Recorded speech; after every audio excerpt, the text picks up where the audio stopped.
man crawled through the dirt, desperately dragging himself away from something. He begged the monster-like creature behind him to stop. He'd come too far. He didn't want to go back. The creature didn't listen. In one swift motion, it split his head in two. It all started when Kujo, a 40-year-old divorced man, overslept. He lived completely alone, and he was supposed to get ready for work. Before getting out of bed, he checked his phone to see if his daughter replied to his message, but there was nothing.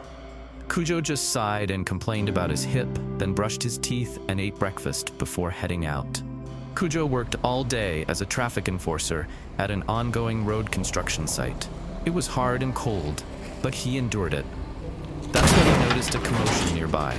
A bunch of drunk men. One of them had fallen and knocked over a bunch of bicycles, causing him to bleed from the head. Kujo immediately came over to check if they were okay.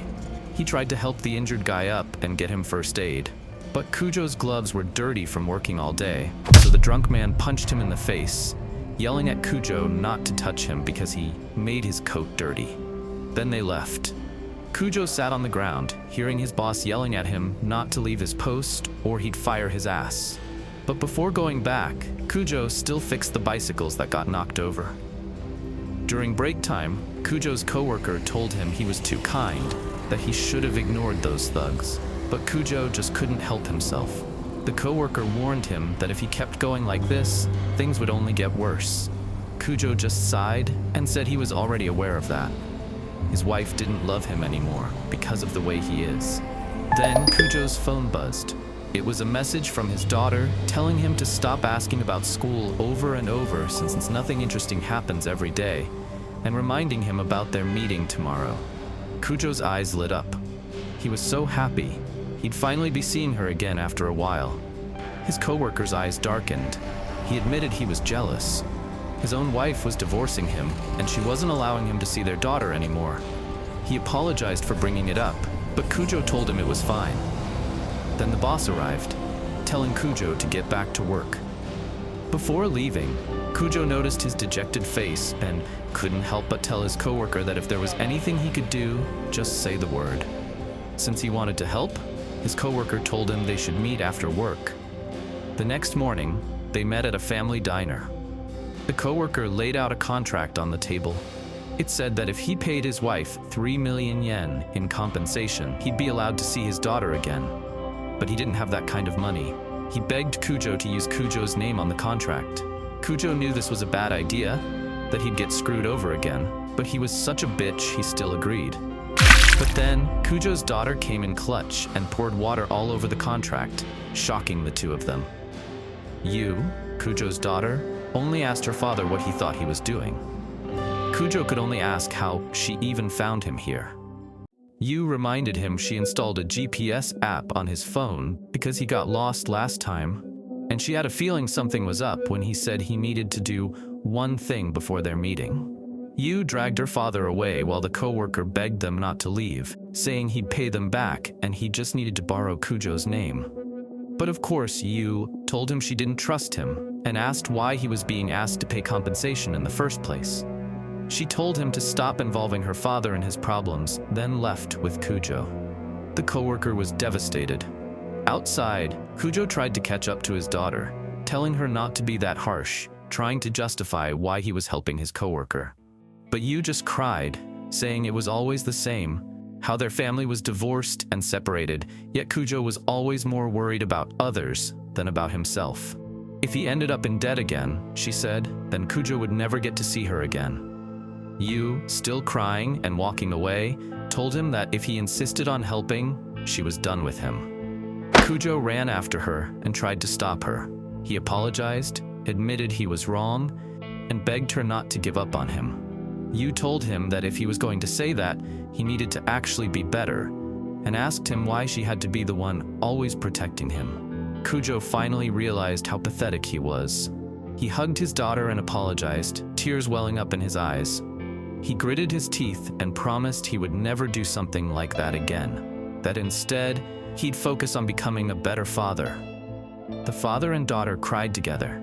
Yu told him he better keep his promise and that it was his turn to protect her because he was her dad. Kujo assured his daughter that he would. After that, Yu said she was hungry after all that crying and they should go eat. Kujo was serious. He must change for the sake of his daughter. While Yu was telling him what she wanted to eat, she didn't notice Kujo's coworker standing in front of her. The coworker grabbed Yu and took her hostage, holding a knife he stole from the diner. Kujo could only ask what he was doing. The coworker started ranting. It turns out the reason he and his wife divorced was because he abused her. He pointed the tip of the knife right at Yu's eyeball. Kujo panicked and begged him to stop. He asked why he was doing this. The coworker screamed that it was because of Kujo, because Kujo said he would help but didn't keep his word. All of this was happening because of him. But honestly, not really. The coworker is just a piece of shit. The coworker then pulled out the wet contract and told Kujo to sign it or he would kill Yu. Yu told her dad not to listen to him, that trash like him didn't need compensation, and that he should just call the police. The coworker got angry and tried to stab Yu, but Kujo rushed toward them and tried to stop him. The coworker panicked and swung the knife in Kujo's direction, stabbing him in the neck and slicing him. Kujo fell to the ground, unable to move his body. His eyelids suddenly felt so heavy. The last thing Kujo saw was his daughter bawling, begging him not to close his eyes. Kujo's vision dimmed. His eyes were about to close, and the final thing he saw was that his daughter was still in danger. When Kujo woke up, he was resting on a field of flowers. He was shocked and started wondering where he was. Then he noticed silhouettes of other people nearby, also confused about where they were. As they began to panic, a woman in a black dress shut them all up. She was Timoria, and she introduced herself as the guide of this place. The people wondered if this was some sort of prank. One couple asked where they were and why she brought them here. Timoria explained that they must have forgotten what happened to them, and that this place is where all living things inevitably come in the end.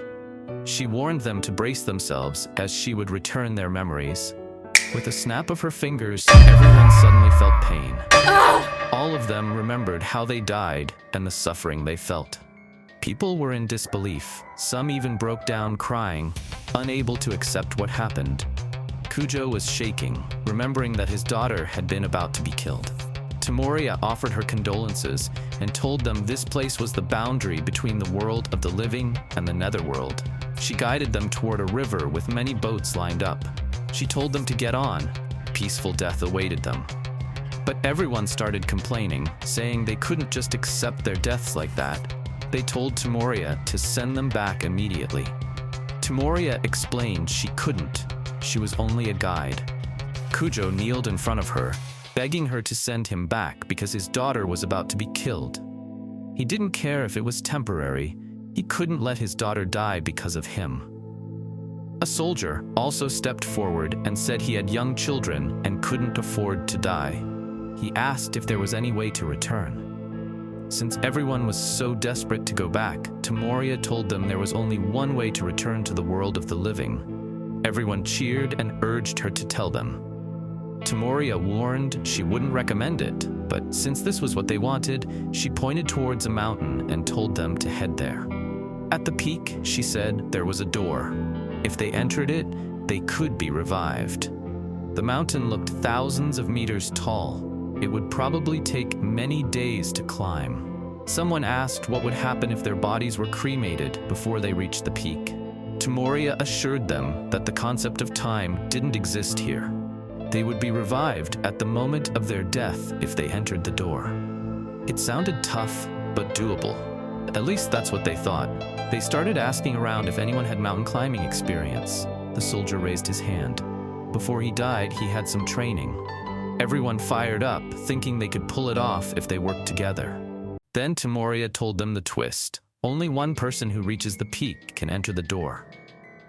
Everyone was shocked. Complaints erupted. Some of the women said it was unfair since men had physical advantages. Timoria simply said the rule was ordained by God and couldn't be changed. If someone was revived, the door would shut for the next 100 years.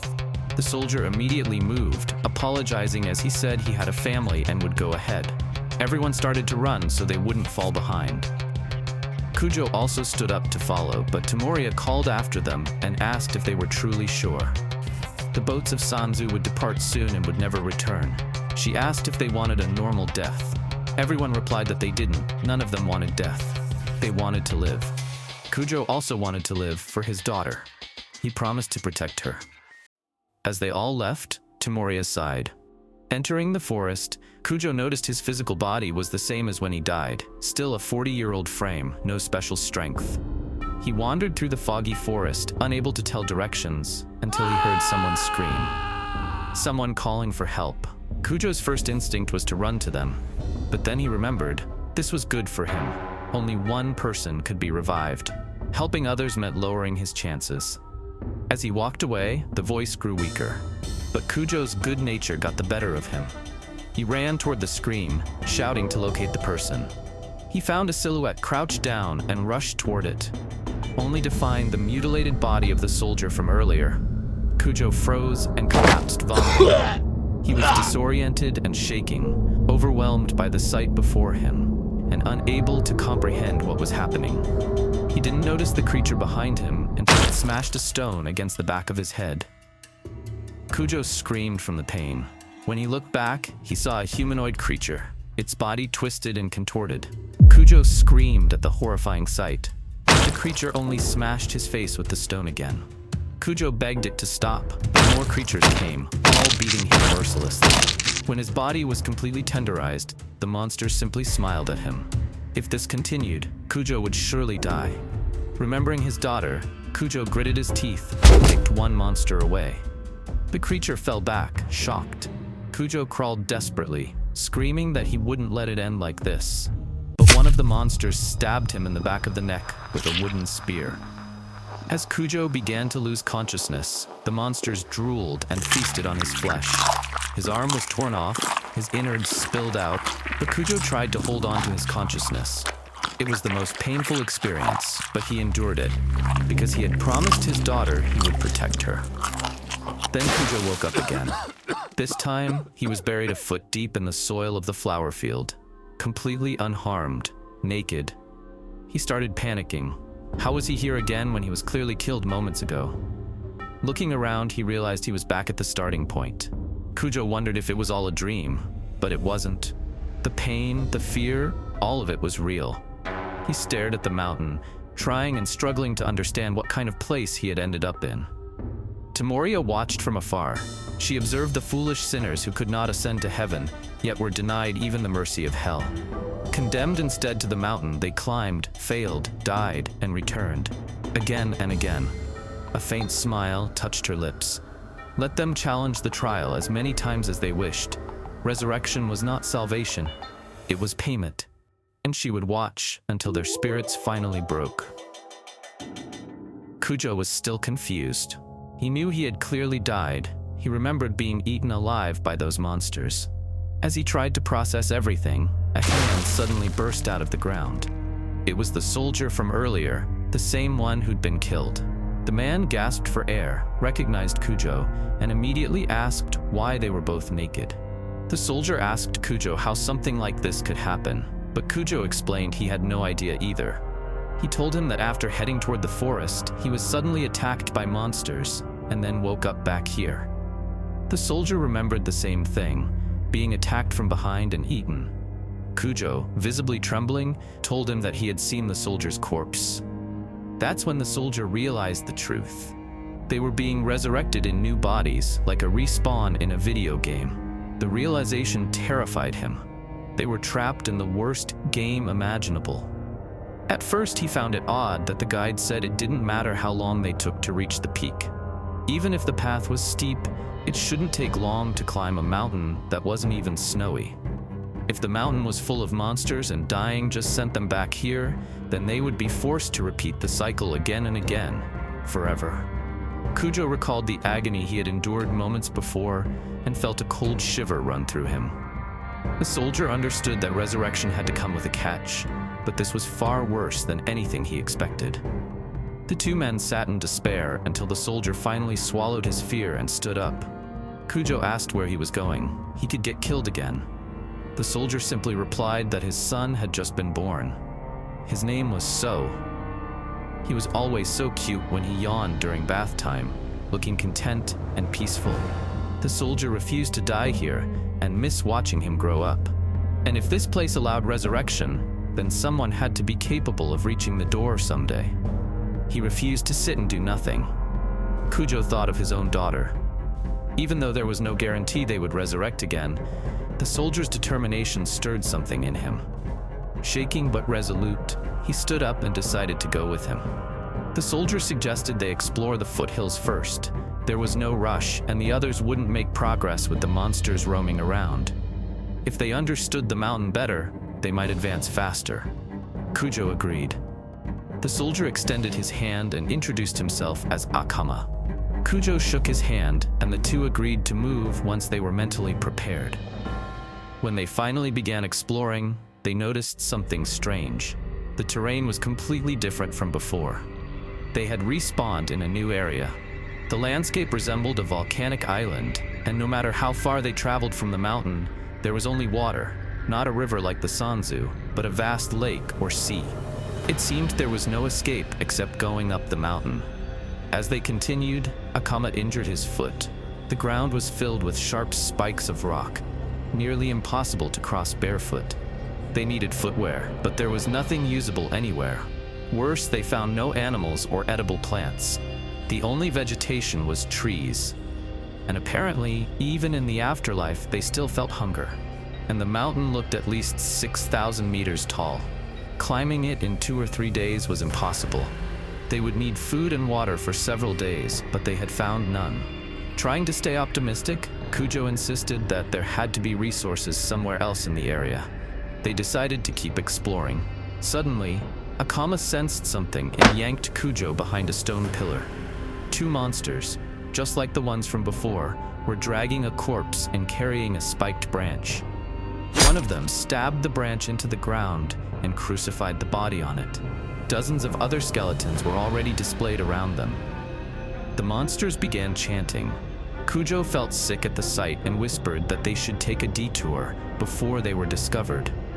But Akama shook his head and whispered back they should kill the monsters here and move on.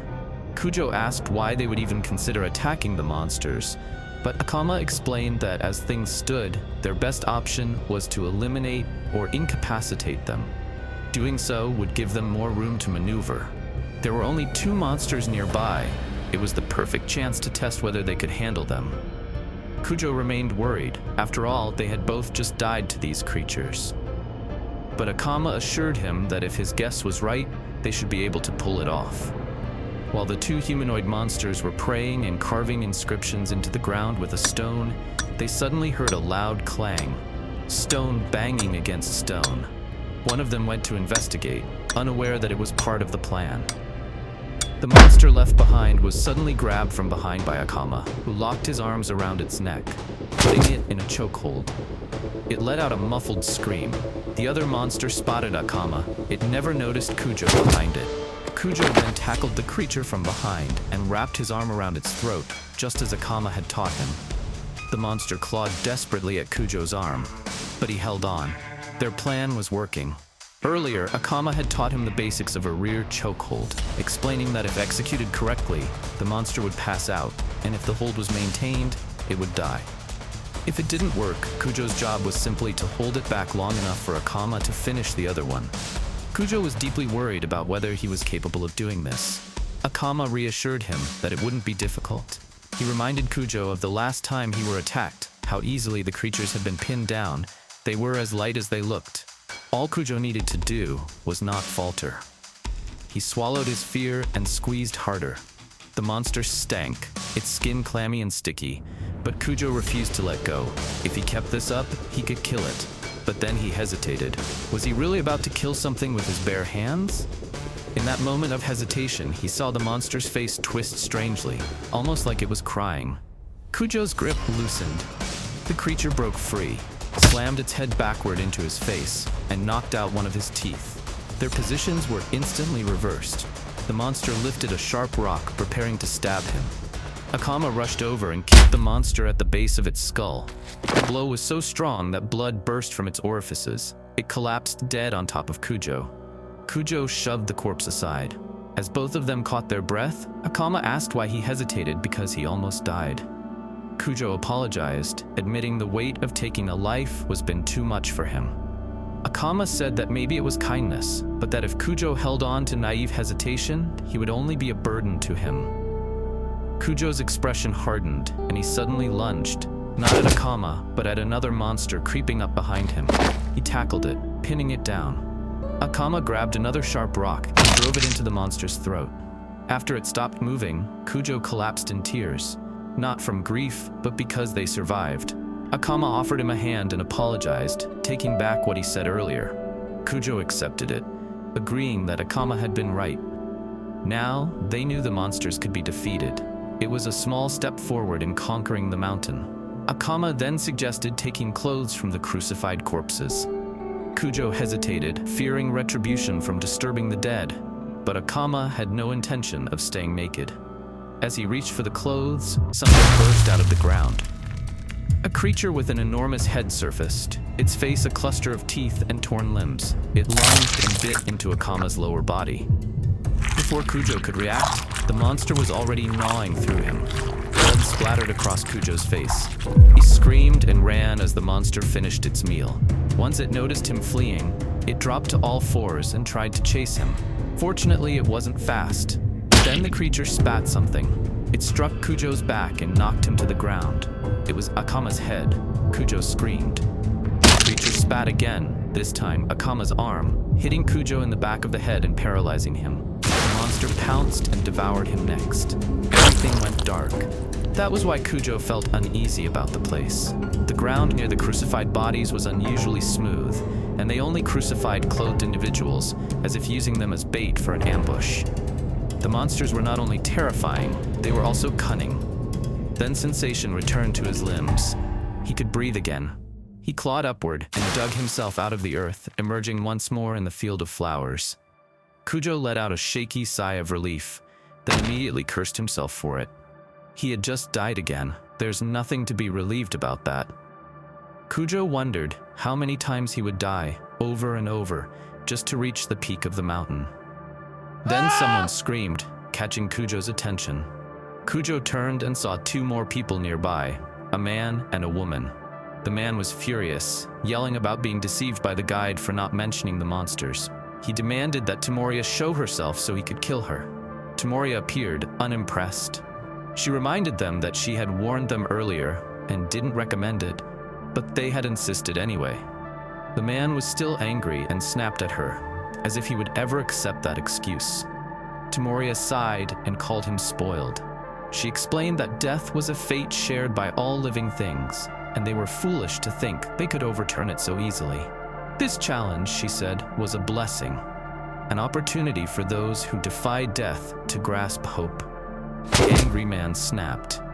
He shoved Tomoria to the ground and grabbed her breast. He planned to assault her before killing her.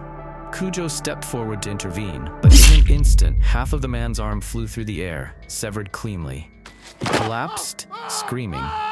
Tomoria rose to her feet, a massive scythe materializing in her hands, and warned him coldly not to cause any further mischief. Everyone was stunned by what had happened.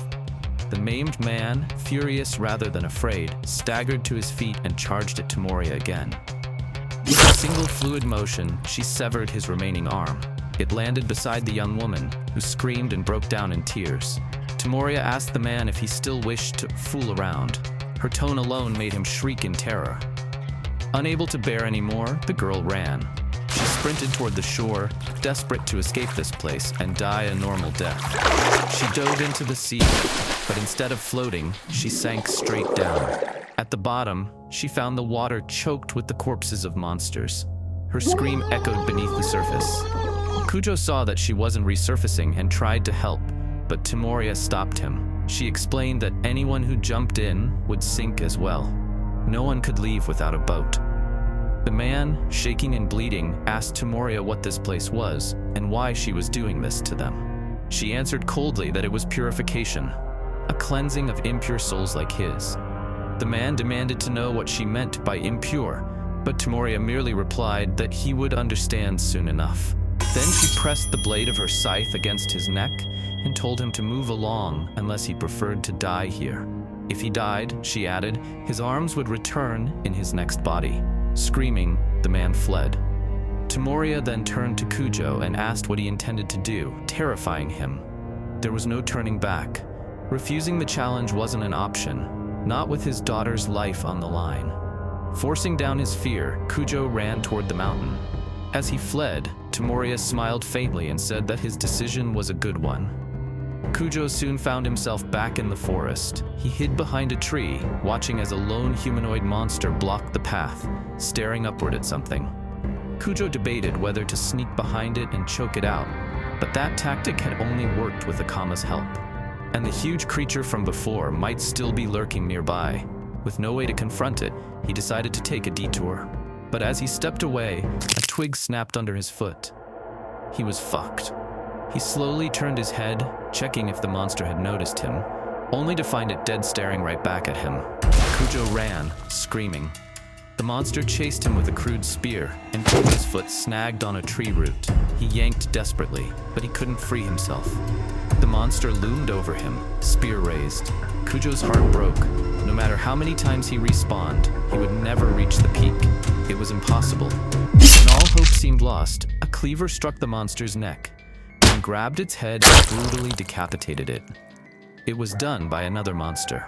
But this one was different. It smiled at Kujo and spoke, but its words were incoherent. Panicking, Kujo scrambled backward. Then a voice called down from above. A small girl perched in a tree told him to calm down. She dropped lightly to the ground, interpreted the creature's garbled speech. It had simply been asking if he was all right. Kujo was confused. How could a little girl be here? Before he could ask, the face of the sane-looking humanoid monster moved close to his. Kujo froze in terror. The girl quickly assured the creature, whom she called Gramps, that Kujo wasn't hurt. The monster relaxed and walked away. Kujo remained stunned. That thing had just saved him. He wondered if that was a human. The little girl called him lucky because Gramps happened to find him. Kujo asked if the monster was really her grandfather, but she immediately denied it, confusing him even more. Gramps retrieved a makeshift backpack and slung it over his shoulder. It seemed they were leaving. The girl said her goodbyes, but Kujo called out to them and decided to follow. As they hiked, Kujo watched the two in disbelief. They moved with ease, barely breathing heavily, while he struggled to keep up. Their makeshift clothes and tools suggested they had real survival experience, maybe from when they were alive. Kujo couldn't help thinking about how someone so young ended up in a place like this. Both she and he had almost no chance of returning to life. The girl eventually spoke, her tone flat, conveying that there was no reason for him to continue following them. Kujo apologized, saying he didn't have the nerves to be alone in this place, and that he was worried about her, since the area was full of monsters. But the girl replied that she was already used to it. This shocked him. He immediately asked how old she was. She shot him a glare and replied that she was around 16 or 17. Kujo was taken aback. Her manner was composed, but she looked like an elementary schooler to him. So much so that he wondered if she was joking or dodging the question. She continued, telling him that if he wanted to return to life, it was better not to follow them. Kujo agreed, assuming she also wanted to be revived and that he would only get in the way. He apologized and thanked them for saving him, then turned to leave. The girl looked back and asked if he was a newcomer, since he wasn't stained yet. Kujo asked what she meant, but before she could answer, Gramps suddenly tensed up. He had sensed danger. A monster similar to the previous one appeared ahead, devouring a human corpse, until it noticed them.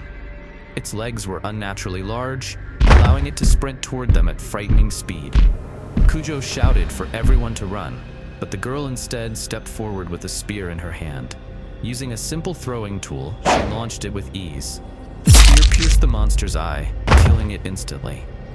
Kujo couldn't believe what he was seeing. A little girl had taken down that monster effortlessly. Their clothes, their tools, their composure, these two were far too accustomed to this world. To confirm his growing suspicion, Kujo asked how long they had been here. The girl, still wary of him, asked what he planned to do with the information. Kujo just begged her to tell him. She answered that she had arrived here at the age of 6 and had stopped counting the years, though she guessed it had been around a decade. She added that Gramps had been here even longer. Kujo was shaken. He had thought the earlier group were the only ones here. But this was the afterlife. Of course, others were sent here long before them. If 10 years had passed since they arrived here, there should have been so many people on the island, and yet not a single one had reached the peak. Panic began to rise in him, but he forced himself to stop. Thinking negatively wouldn't help him survive. Besides, it wasn't all bad. He had barely even started exploring this world. In fact, he was lucky. If he could learn from these two, maybe he had a chance of reaching the peak. A voice suddenly called out for help. It was the human the monster had been eating earlier. He was still alive. When they reached him, it was already too late. He was missing a chunk of flesh, and his right arm was mangled beyond saving. Kujo asked if the two knew how to treat him. The girl simply walked forward and stabbed the dying man in the throat, ending his suffering. The man tried to speak, releasing only a strangled gurgle before falling still. Kujo instinctively stopped her, demanding to know why she had done something so cruel. Her expression darkened. With injuries like those, she explained, the man would not have survived long anyway. And besides, everyone revived eventually. Before Kujo could process her reasoning, she crouched beside the corpse and began consuming parts of it for sustenance. The sight made Kujo stagger back in horror, his stomach revolting until he collapsed to the ground and vomited. She only glanced at him, calmly stating that this world provided neither food nor water. The only option you have is the human bodies here. At her signal, Gramps began breaking down the corpse with efficiency. Kujo could only claw at his face in disbelief, forced to watch as they reduced the remains into manageable portions. Once finished, the two resumed their journey, leaving Kujo frozen, traumatized, and unable to follow. He remembered her earlier explanation. The bodies in this world were not true flesh, but soul vessels. The flowers at the starting point grew bodies beneath the soil, giving form to any soul that arrived here. In a way, these bodies were closer to vegetables than meat. But once a soul inhabited them, they functioned like human bodies. They felt pain, hunger, and could be destroyed and regenerated over and over. And because they mimicked human structure, they needed the same thing to sustain themselves, other bodies like theirs. Even knowing this, Kujo struggled to accept it. The man had been alive moments earlier. Yet if he wanted any chance of returning to life, he needed to stay close to the two who understood this world. Forcing himself to stand, he pushed through his fear and continued after them. While moving through the forest, he tripped over exposed roots. His stomach growled at the memory of the corpse, and he struck his abdomen in frustration, disgusted by his own rising hunger. By nightfall, the girl and Gramps had set up a small fire, calmly eating their share of the meat. Kujo collapsed near them, relieved simply to have caught up. He slumped against a tree, too exhausted to speak.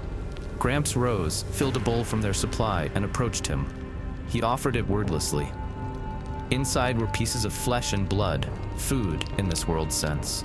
Kujo stared in disbelief. The girl told Gramps that giving it to Kujo would be a waste. She then turned to him and told him to eat it, saying it was valuable. If Kujo wanted to survive, he needed to adapt and eat it, but he trembles and can't bring himself to eat it. The girl tossed a makeshift weapon at his feet and told him coldly that if he wished to climb toward the peak, eating it was his only option. If he couldn't do it, he could choose a different path, one where he kept dying, whether by monsters or by his own hand, because death would reset his hunger and spare him from ever needing to eat again. Kujo picked up the cleaver and stared at it for a long, empty moment. He then told the girl that he had a daughter in high school, around the same age as the girl in front of him, and the man who killed him would kill her too. That was why he had to return to life, no matter how many times he died here.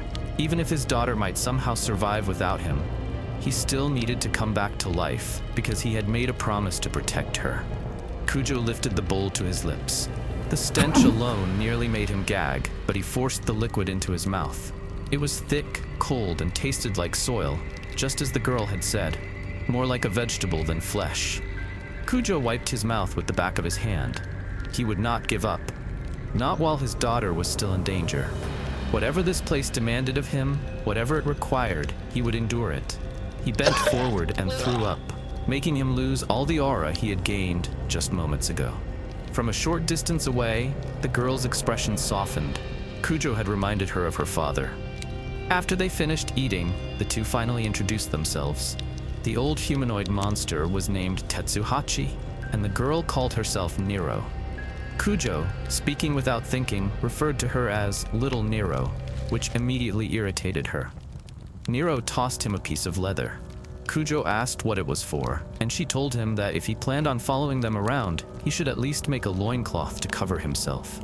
Kujo flushed with embarrassment and picked up the material, only to drop it the moment he realized it was human skin, the stitches made from hair. Nero clicked her tongue and reminded him that it wasn't real human flesh, and that he needed to stop panicking over every tiny thing because it was getting annoying. Kujo forced himself to pick the leather and needle back up, repeating in his mind that it was more vegetable than meat. He managed to craft a crude loincloth. Nero immediately roasted him for how poorly it was made.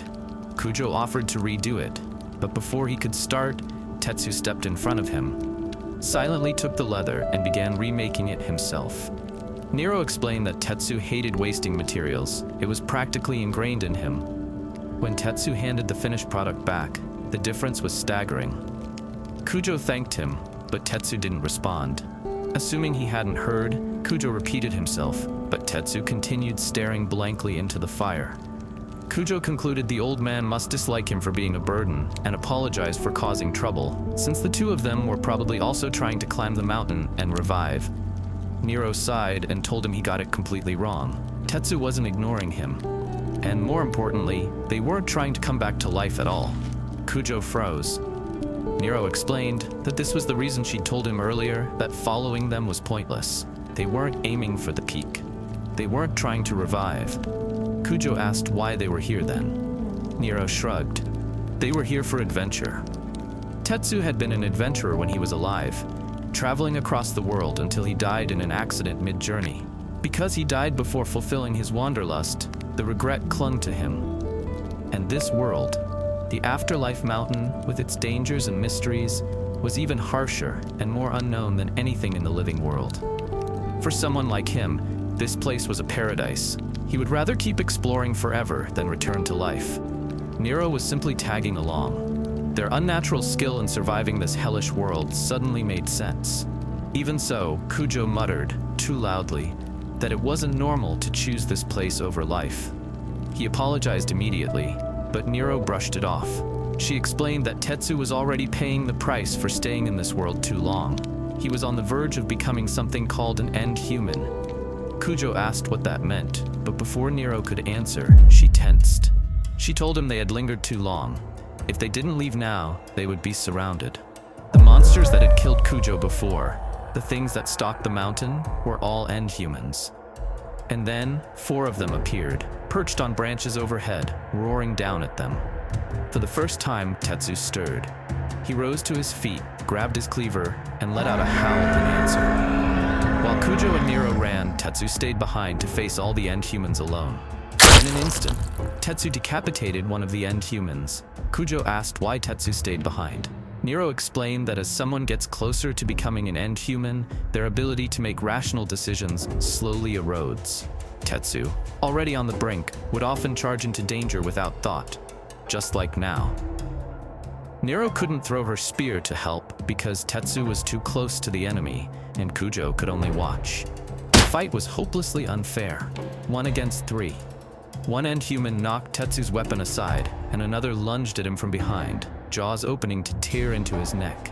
Tetsu twisted around, bit through her hand, tearing it apart, then smashed his elbow into her face with enough force to crack bone. He grabbed the one in front of him, slammed it to the ground, and began ripping its face apart. Its screams echoed through the forest, and then he crushed its throat beneath his heel, silencing it. The wounded end human stared at him in terror, but Tetsu pounced, punched her face again and again, blood spraying everywhere. Tetsu only stopped when the end human finally stopped moving. Kujo stared in horror. Nero only let out a long, burdened sigh. Kujo finally understood what he was looking at. These monsters, these end humans, were once people, and Tetsu was on the verge of becoming one of them. He asked Nero to confirm it. Nero told him that those monsters were the end result. They were the humans who came here. The humans who arrive in this place gradually lose their minds as they continue to be exposed to hell. They cry, feel distressed, and eventually become lethargic until they turn completely empty. A human on the verge of becoming empty, with nothing left but their bare instincts, that's what an end human is. Kujo felt terrified and asked Nero if this would happen to everyone. Nero replied that it would, in just a few months at the earliest. Tetsu lasted a long time because he was enjoying this world, but even so, his end was near. Kujo couldn't believe there was an actual time limit here. If he doesn't come back to life before then, he won't be able to save you, and he'll end up as one of those monsters. Tetsu stood over the fallen female end human. Breathing hard, he slowly opens its legs. Kujo and Nero both froze in horror, unable to process what they were seeing. Nero yelled for him to stop and told Tetsu that if he went any further, he would no longer be human. She begged him to stop, and Tetsu froze before slowly getting up from the corpse. Nero burst into tears and ran off. Kujo followed her, taking one last glance at Tetsu. Tetsu looked devastated by what he had almost done. Nero stopped by a tree and collapsed to her knees, crying. Kujo tried to say something, but the words wouldn't leave his mouth. Nero told him to leave her alone, but seeing her like that, Kujo couldn't bring himself to walk away. Instead, he sat down about 10 feet away from her. Nero asked if he didn't hear her, but Kujo replied that he did. He just wanted to sit there to clear his head too. Nero called him annoying, which Kujo was used to since his daughter called him annoying all the time. Kujo then asked why she kept following Tetsu. She had said earlier that they weren't family and that she was just following him. After what happened earlier, she could be the one in danger next. Kujo was simply worried. Nero explained that she had been just like Kujo when she first arrived here, completely confused with no idea what to do. Tetsu was the one who saved her when she was totally helpless, and from that moment on, she just followed him. She learned everything from him: how to live, how to create tools, how to fight. He taught her everything. Tetsu treated her as if she were his own daughter. Kujo understood, but remembering what he saw earlier, he asked if she really intended to stay with him. Nero answered immediately, she would. She would stay with him until the end. Later that night, while the three of them lay on the ground, the two were asleep while Kujo stared upward, wide awake and thinking. He tried to imagine himself in Nero's shoes, being young, a little child, alone in a place like this. Just the thought gave him chills. She must have been so scared and lonely. Then someone appeared and saved her in her moment of despair. It was no surprise she couldn't separate herself from Tetsu. If there was a way for Tetsu to avoid becoming an end human, it was to reach the peak. But if that happened, Nero would be left alone, and Kujo still wouldn't be able to save you. There was nothing he could do, nothing Kujo could change. Tetsu then slowly got up and began crawling toward Nero as she slept, breathing heavily and drooling, like he was preparing to eat her. Tetsu lost his mind once again. Nero was awake. She gripped her weapon tightly, but Tetsu regained consciousness. His whole body trembled as he realized what he had been about to do to her. Instead of attacking, he slowly placed his hand on her head and gently caressed it. The gesture shocked Kujo and made Nero's expression sink with sadness. Then Tetsu threw his head back and howled into the night. Nero then went back to sleep. As the night passed, Nero was the first to wake. The moment she sat up, she noticed Tetsu was nowhere in sight, only his backpack remained. Nero and Kujo immediately ran off to search for him. Nero screamed his name, calling out desperately. Kujo told her to calm down, insisting that if she yelled like that, the end humans would find them. But Nero was in full panic. Tetsu never went anywhere without his tools. If he left them behind, she feared he had lost his mind again. She shook with terror at the thought that, if they were separated now, they might never see each other again. She had to find him. Kujo looked down and told her she had the wrong idea. He believed Tetsu made the decision to leave her, so he wouldn't hurt her once he turned into an end human. But Nero refused to believe that. They had talked before about what they would do when the time finally came. Becoming an end human was inevitable in this world. They had seen it countless times. That was why they promised to stay together until the end. Kujo replied that even if Tetsu had resolved that before, once the moment arrived, he would still choose to protect her, no matter the cost.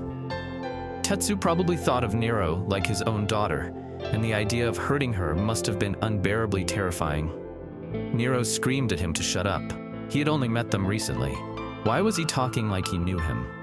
But Kujo persisted, saying that staying together now would only bring her more pain, and she needed to try understanding why Tetsu left. Nero covered her ears and ran, refusing to listen. Kujo watched her go, sadness in his eyes. As Nero ran, memories of Tetsu flooded her mind. She began to panic. What was she supposed to do if Tetsu was really gone? But before she could think further, a large stone slammed into her head, knocking her to the ground. She looked back weakly. It was an end human. Its right arm was grotesquely enlarged, holding another stone, ready to throw. Nero was moments from passing out, but she forced herself to stay conscious. She refused to die, not before seeing Tetsu again. Just as the end human was about to finish her, Kujo crashed into it, tackling it to the ground. He shouted for Nero to run while he struggled to pin the creature down. But once he had it held, he realized he had no idea what to do next. The end human grabbed him by the neck and began to choke him. Kujo couldn't afford to die, not with Nero still there.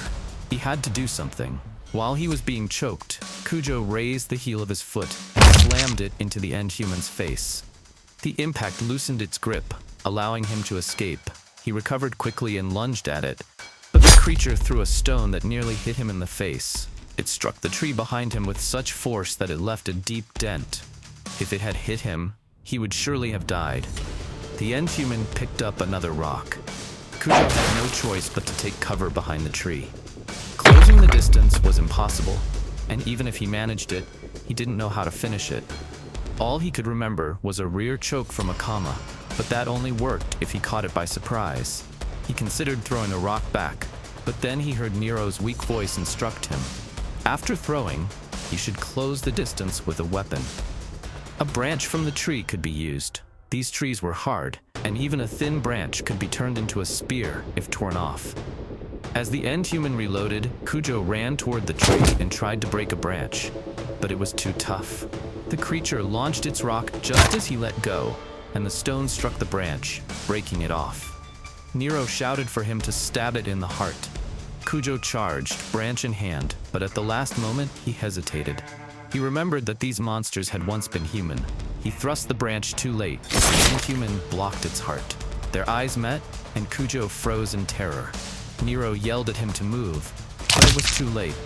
The end human punched him in the face, knocking him to the ground, then slammed his arm, breaking it instantly. Kujo screamed in agony. He kept failing, again and again. Even though Akama had told him to kill and the humans inside were gone, Kujo still couldn't bring himself to kill. The end human grabbed his hair and sank its teeth toward his neck, making him scream again. Just as Kujo thought all was lost, Nero recovered and drove her weapon into its back. Shocked, Kujo watched as she shouted at him to grab his weapon. The end human rose again, forcing Nero to leap onto its back to hold it down. She screamed at Kujo, warning him that if he wanted to save his daughter, he had to kill it. Before he could act, the end human slammed Nero into the ground so hard that she bounced, sending Kujo into a panic. Kujo watched as Nero's body went limp, blood seeping out. All he could do was cry and blame himself. The end human drooled as it approached her motionless form. Gritting his teeth, Kujo grabbed his weapon and charged. He stabbed it in the eye and tackled it to the ground. The creature screamed in agony, but Kujo didn't stop. He pulled the branch out of its eye and stabbed again and again, shouting for it not to move. He continued until the end human was dead, its body riddled with holes. Exhausted and crying, Kujo dropped the branch and knelt beside Nero. He apologized over and over, blaming himself. Tears streamed down his face until he heard a weak voice. He called her name frantically, unsure if she was alive. There was no immediate response, and he feared he had imagined it, but he pressed on, tending to her head to stop the bleeding. Remembering Tetsu's backpack, he realized it might contain something to help her. They had left it behind, meaning he would have to go back. But leaving Nero exposed was dangerous. Other end humans could be nearby. Ignoring the pain from his broken arm, Kujo lifted her, enduring every second. He whispered apologies and urged her to hold on, promising that he wouldn't let her die, no matter what. Arriving at the backpack, Kujo hurriedly searched for anything that could help, but all he found were tools. There was nothing useful. He didn't know what to do next. Suddenly, Nero spoke weakly. She told Kujo that he was panicking too much and that he should calm down a little. This shocked Kujo, and he told her how glad he was that she was still alive. Nero then opened up, saying that it had been a long time since she had last been hugged. The last time was when she died. She had been hit by a car, and just like Kujo now, her father had been panicking, desperately running while holding her during her final moments. Nero thanked Kujo because she remembered many things she had tried not to think about. Kujo made her want to see her father again. All Kujo could do was apologize. He tried to motivate her, telling her that if she wanted to see her father, she needed to recover quickly and aim for the peak. He told her to wait there while he went to find something to treat her wounds. Nero stopped him and said it wasn't necessary. This shocked Kujo. Since her head injury looked extremely serious, they at least had to stop the bleeding.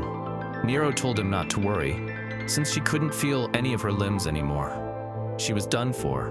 Kujo collapsed to his knees. Nero told him that she planned to get revived and look for Tetsu. Kujo told her once again that Tetsu was nearing his end, but Nero replied that Tetsu was the one who saved her when she first came to this world. She had been following him ever since. She didn't know what she was supposed to do without him. There was nothing left to live for in this world. Kujo asked her why she didn't aim for the peak, since she wanted to see her father. Nero said she did want to see him. Her father always spoiled her, and the dad she loved was kinder than anyone. But it was impossible now. Defeating all the end humans and reaching the peak with the body of a 6-year-old was unrealistic. Besides, she had already been in this world for 10 years. She was no longer the person she once was. She couldn't return to her innocent days. She couldn't return to her happy family. Kujo couldn't reply anymore. He simply began to cry. Then Nero asked him for one final favor. She asked Kujo to kill her. Kujo was shaken. All he could do was ask what she was saying, because there was no way he could do such a thing. Nero told him it was the only option. If he refused, all she could do was bite off her own tongue. She said she would rather have an easier death. She asked Kujo to sever her carotid artery with a stone knife. Once again, Kujo told her he couldn't do it. Nero pleaded with him. She wanted to come back to life as soon as possible, so she could go look for Tetsu. Kujo asked why she was so desperate to find him. Nero told him that she had spent 10 years with Tetsu. She had lived with him longer than she had lived with her parents. To her, Tetsu was already family. And also she didn't want to be alone. Kujo could only cry. He told her he couldn't do it. He told Nero not to give up, that he would stay with her until she recovered and protect her from the end humans. But Nero shook her head. She told him that she wanted him to reach the peak. She gave him one last piece of advice, to act only for himself and throw away his kindness. There was someone he wanted to save no matter what, and stopping here would only prevent him from doing so. Kujo remembered his final moments in his previous life, his daughter in danger. He gritted his teeth and reached for the stone knife, staring at its edge. Nero thanked him. She told Kujo that all the tools in the backpack were his now. She even told him to use her corpse as food. Nero hopes he can save his daughter. All Kujo could say was, "I'm sorry." Nero smiled at him. With a quick slash, Kujo ended her life painlessly. He buried her afterward, refusing to follow her advice about using her body as food. Kujo wailed, asking the world what it wanted from them. He sat beside her grave for a long time, reflecting on everything Nero had said. He remembered his daughter. He wanted to see her again. So he stood up, took the backpack, and decided to move forward before he lost himself completely. As Kujo walked away, he failed to notice that, from far away, someone had been watching his every move. As Kujo continued his journey, his broken arm began to throb. Remembering everything he had already endured, he pushed through the pain and kept moving forward. Suddenly, something came running toward him. When Kujo looked back, he saw another human screaming for help, desperately fleeing from an end human that was right behind him. Kujo immediately pulled the cleaver from his backpack and turned to face it, The end human lunged, slamming into him and knocking him to the ground. Kujo struggled. He could only use one arm. Seeing this, the other human acted. He threw his bag at the end human, knocking it off Kujo. Kujo seized the opening.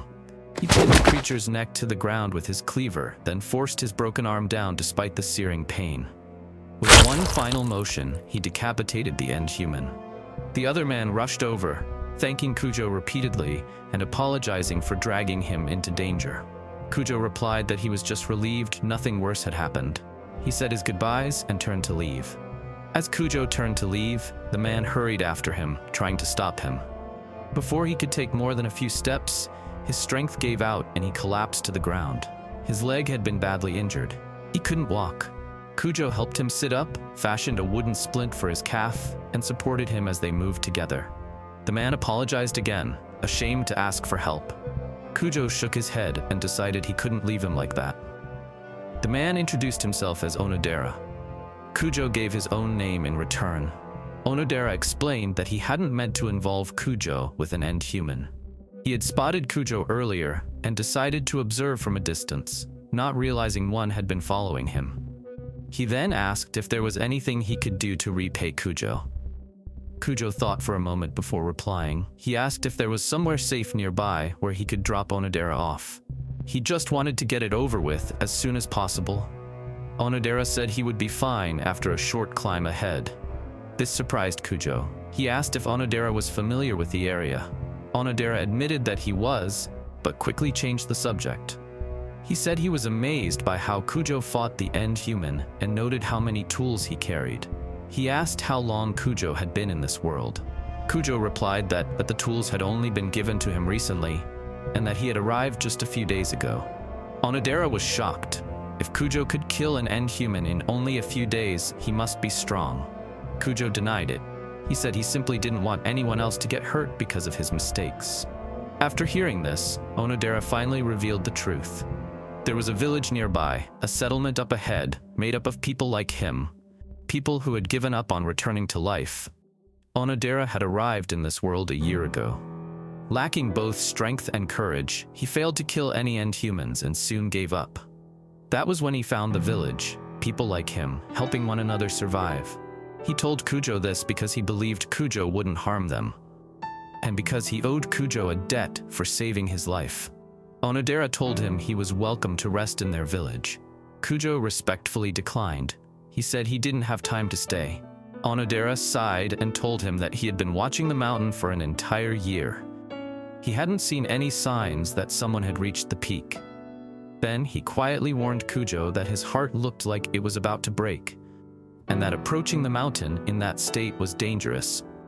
Onodera warned him that if his heart broke in this world, it would truly be the end. Kujo wavered at those words. At that moment, the village finally came into view.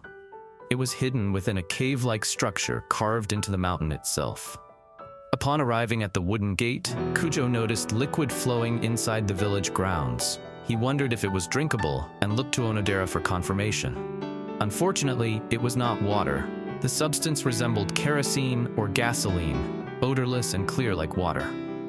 The villagers called it firewater, and it was widely used as fuel throughout the settlement.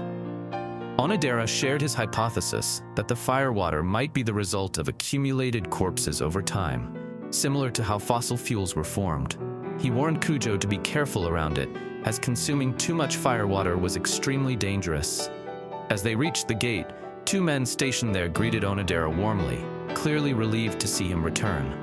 They also noticed Kujo and assumed he was a new ally. Kujo tried to deny this, but the guards brushed it off casually, telling him to relax and not worry about labels. The two guards introduced themselves as Kuroda and Tani, and Kujo followed suit. The wooden gate was opened, allowing them inside. What Kujo saw beyond it left him stunned. The interior of the village resembled a functioning civilization. There were houses, people working, and even some engaged in leisure activities. It was far more developed than anything Kujo had imagined possible in this world. Onodera explained that everyone in the village played a role. Some created necessities such as tableware, others crafted weapons to fight the end humans. There were people dedicated to entertainment and those with physical strength. like Kuroda and Tani, served as protectors. By working together, they had managed to bring life closer to normal. Onodera suggested that they meet Jinbo first before continuing their conversation. Jinbo was the organizer of the village and the one responsible for building it. Onodera warned Kujo that Jinbo's presence could be intimidating at first, but reassured him that he was a dependable man who always prioritized the lives of others. They soon reached Jinbo. He was sharpening a stone knife when he noticed their presence. His sharp glare startled Kujo, but it quickly softened into a welcoming expression. Jinbo acknowledged Onodera's return and noticed that he had brought someone new with him. Kujo realized that he was not the only newcomer in the village. Jinbo stood up and greeted them, expressing how reassuring it was to have more allies. Kujo observed that Jinbo was tall and powerfully built, his body shaped by constant labor. Jinbo then turned his attention to Kujo, gauging his intentions. Before Kujo could answer, Onodera explained that Kujo had not yet decided whether to stay and was only planning to rest briefly. Jinbo seemed unconcerned and motioned for Kujo to follow him, hinting that he had something prepared. Onodera told Kujo to go ahead while he took a seat on a nearby tree stump. From storage, Jinbo retrieved a jacket and handed it to Kujo. The gesture surprised him. Jinbo explained that the cold was dangerous without proper clothing and that the jacket had been found earlier, so he wanted Kujo to have it. Kujo tried to refuse, knowing how precious clothing was in this world and believing he didn't deserve it as a non-resident. Jinbo dismissed his hesitation and explained one of the village's core principles: mutual support. The village existed to fulfill the basic necessities of life: food, clothing, and shelter. When even one of these was missing, the heart began to wear down. Once the heart broke, the transformation into an end human would accelerate. To prevent such tragedies, the villagers worked together to make life fulfilling again. Helping others, Jinbo believed, also fulfilled one's own heart. In a world like this, remaining human was more important than anything else. For that reason, Jinbo urged Kujo to accept the jacket. Kujo finally did, expressing his gratitude. As he put it on, he was surprised by how warm it felt. He found it hard to believe that people like Jinbo and Onodera could exist in such a cruel world. For a brief moment, Kujo considered staying in the village until his injuries healed, but the thought vanished just as quickly. He still had to save his daughter. Jinbo then suggested that, since they had a guest, they should hold a welcoming party.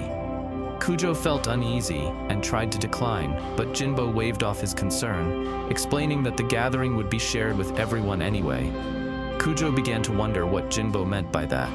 As Jinbo opened a nearby door, he told Kujo to sit tight while he prepared it. Waiting inside was a woman, gagged and restrained on a table, as Jinbo told them that a fresh woman would be their dinner for tonight. That was why Jinbo had been sharpening a knife earlier. He had been preparing to butcher her. This realization shocked Kujo, and he asked Jinbo what he was talking about, since the girl was still alive. Jinbo replied bluntly that there were fewer edible parts on a dead body. Kujo insisted that she was still alive and well, questioning how Jinbo could treat her as food. Jinbo instead turned to Onodera and asked what this meant.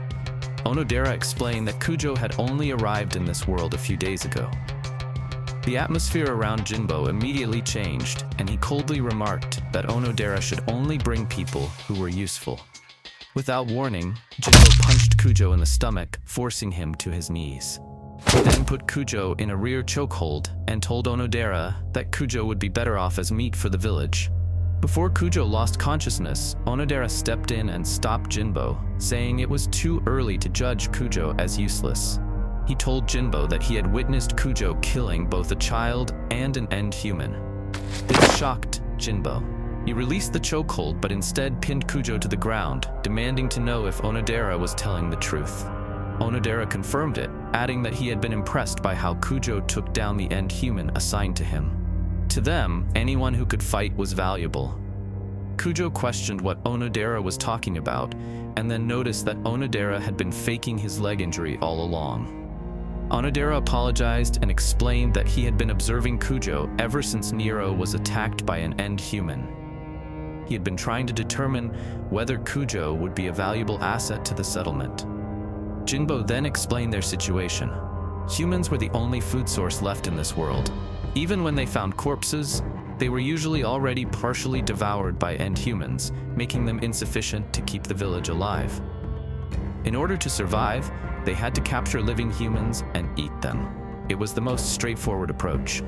Jinbo added that he did not take pleasure in doing this, which was why he constantly improved his tools and techniques to minimize pain.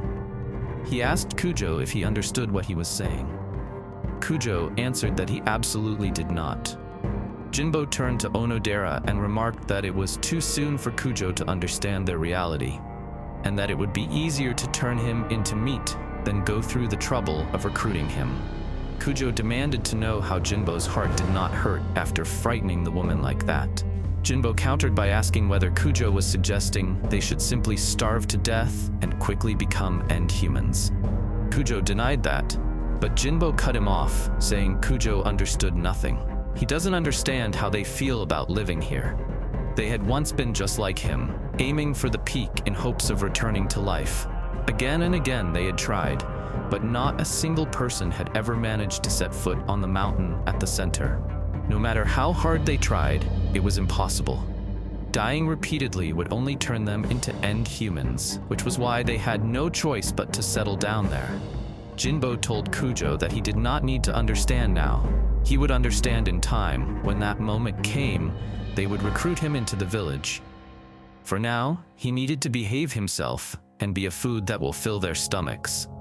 Onodera intervened once more, urging Jinbo not to judge too hastily. He pointed out that 2 of their guardians had recently become end humans, leaving the village short on fighters. Kuroda and Tani alone would not be enough to handle an emergency. Jinbo remained skeptical, but Onodera argued that Kujo's heart was already exhausted and that he would try to convince him somehow. He asked Jinbo to put the idea of turning Kujo into food on hold for the time being. Jinbo finally agreed. He instructed Onodera to tie Kujo up while he butchered the woman on the table. Kujo begged him to stop, but Jinbo was already standing over her with the knife in hand. He aimed it at her neck and offered a brief apology. Despite his broken arm, Kujo forced himself through Onodera's restraint and charged at Jinbo, only to be struck by Jinbo's fist and sent crashing to the floor. Jinbo stated once again that not eating was not an option. Kujo responded that this contradicted Jinbo's own claim of being human, because how could this possibly be considered human? For the first time, Jinbo had no answer. After a moment, Jinbo reconsidered. If Kujo was so insistent, then he would be given a chance to prove his usefulness to the village. If he wished to save the woman, he would need to capture someone else to take her place. Kujo was dragged deeper into the cave by Kuroda and Tani. He struggled and pleaded with them, but they shoved him mercilessly into a wooden cage. Onodera watched from nearby and told Kujo that he would have preferred a peaceful resolution, but it was unfortunate that things had turned out this way. Kujo's anger boiled over because he had been tricked. Onodera only apologized, explaining that when he was alive, he had been an actor and deceiving people had been part of his job. Desperate, Kujo once again begged them to release both him and the woman.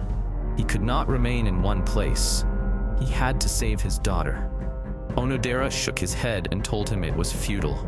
Just as Jinbo had said earlier, no one had ever managed to set foot on the central mountain. Even someone like Jinbo stopped at the foot of the mountain. Everyone who had reached that far had said the same thing. I don't want to get close to it ever again.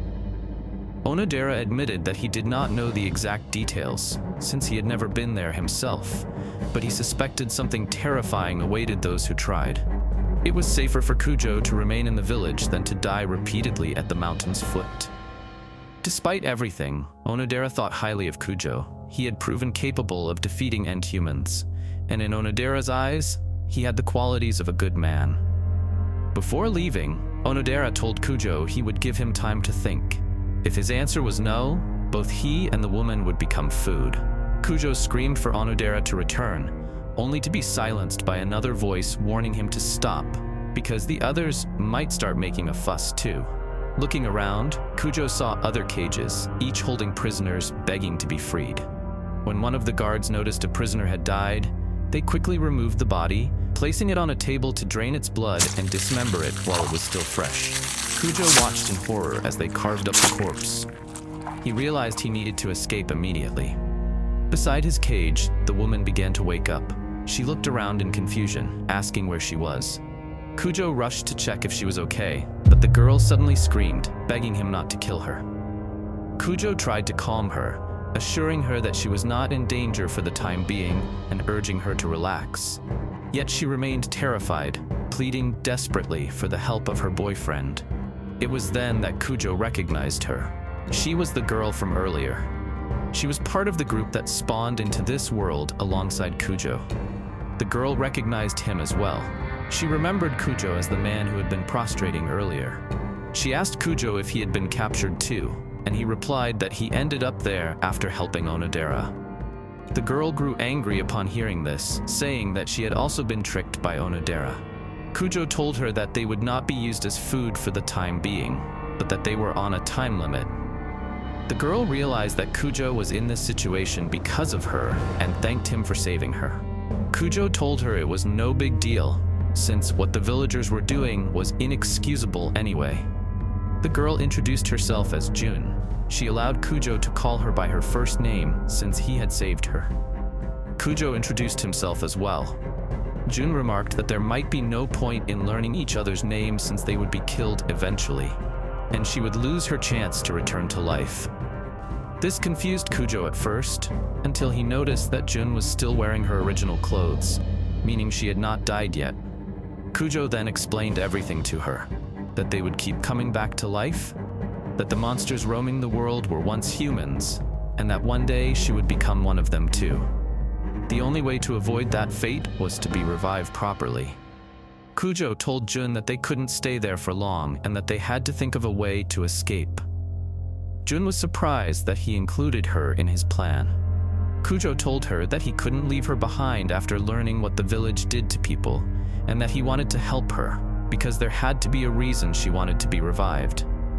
Jun laughed bitterly and reminded Kujo that only one person could be revived. She told him he was too kind. Kujo looked away, realizing that he had fallen back into his bad habit once again. Jun then asked how they were supposed to escape. The cage was too strong to break, made from the trees of this world.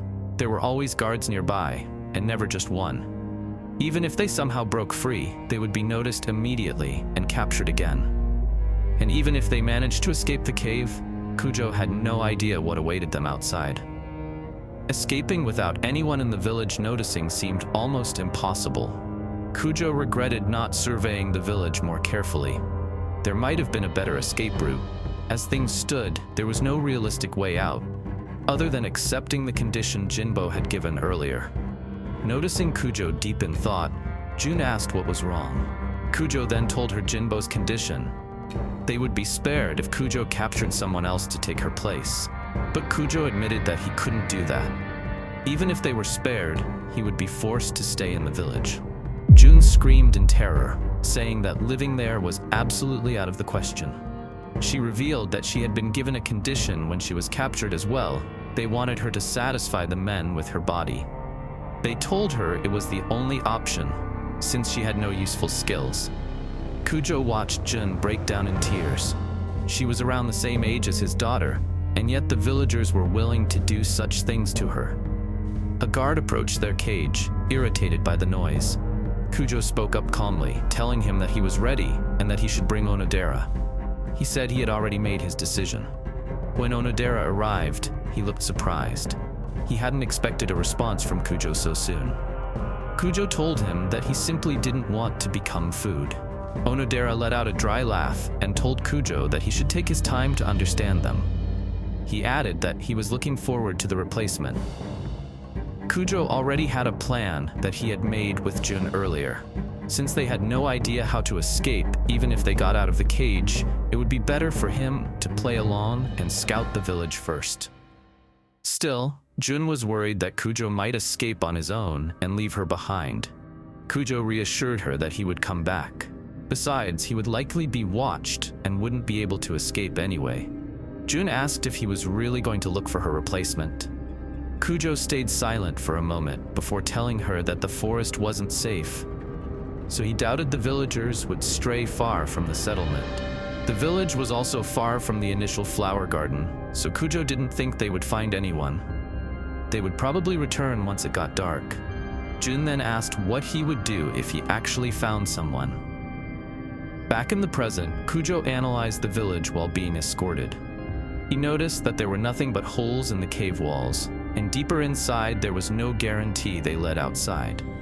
As he searched for a possible escape route, Onodera called out to Kuroda and ordered him to accompany Kujo, confirming that Kujo had agreed to join the village by hunting a human. As they prepared to leave, Kujo noticed the moat in front of the gate. When the two of them ventured outside, Kuroda began humming cheerfully. Kujo focused on the moat. It appeared to extend all the way along the gate. It had to be a drainage channel for the firewater inside the village. If it was only a drainage channel, then it was unlikely there would be a lookout. Kujo recalled what Onodera had said earlier. There were no fighters left aside from the two gatekeepers. If that was true, escaping under the cover of night might be possible. All that remained was finding a way to get out of the cage. Kuroda continued singing, which irritated Kujo. Kuroda noticed and told him that the key to not becoming an end human was staying positive. Kujo questioned how anyone could stay positive while doing work like this. Kuroda replied that the world had changed. The justice and values people held when they were alive were now meaningless. In this world, the value of humans was simply meat. He continued, saying it was a grave mistake to think that only end humans were a threat. Humans hunted and were hunted as well. As long as they existed in this world, they would always be in danger of being eaten. However, if one belonged to the village, they would always be on the hunting side. That was how peace was obtained. Kuroda told Kujo that whatever he did, he should stay positive. He added that in a few months, Jun would understand as well and would be glad she had become useful. That remark angered Kujo, but he swallowed his rage. He didn't know what Kuroda might do if provoked. Kujo took a deep breath and focused on surviving for now, and on returning safely. Suddenly, Kuroda noticed something and pointed it out. There were human tracks. Kujo pretended not to understand and suggested that it might belong to an end human. Kuroda dismissed the idea, explaining that end humans were lighter and left shallower footprints. The crushed leaves were still green, meaning the human was nearby. As they followed the tracks, they found more signs confirming it was a human. Kujo could only pray that they wouldn't find them. Eventually, they did. Kuroda was delighted, remarking that they had found a fat one. He then told Kujo that he would take it from there. Kuroda didn't care how Kujo did it. Trickery, threats, anything was fine, as long as the target was captured alive. With no other choice left, Kujo moved to execute Plan B. Grabbing a stone, he lunged at Kuroda. As Kuroda was about to be struck from behind, he smirked as if he had known it was coming. He slammed Kujo in the stomach with his staff, forcing him to collapse to the ground. The fat man heard the noise and immediately fled, and Kuroda could only feel regret over the missed opportunity, thinking they could have obtained good meat from him. Turning to Kujo, Kuroda made it clear that Kujo's hostility was poorly concealed, and that his intentions had been obvious from the start. He correctly guessed that Kujo had no intention of capturing anyone, and was instead trying to eliminate him, while security was thin in order to save Jun. Kuroda understood everything, and even Onodera had likely noticed as well, choosing to play along because no one could change their resolve so quickly. Kuroda struck Kujo's already broken arm, drawing a scream of pain from him. This punishment had been ordered in advance, meant to bring Kujo to the brink of death should he attempt anything reckless. Kujo could do nothing but curse internally. Kuroda mocked him for his choices, noting that Kujo could have had countless opportunities had he chosen to escape alone. Yet he insisted on clinging to humanity and helping others. Because of that, he would forever remain on the hunted side and eventually become an end human.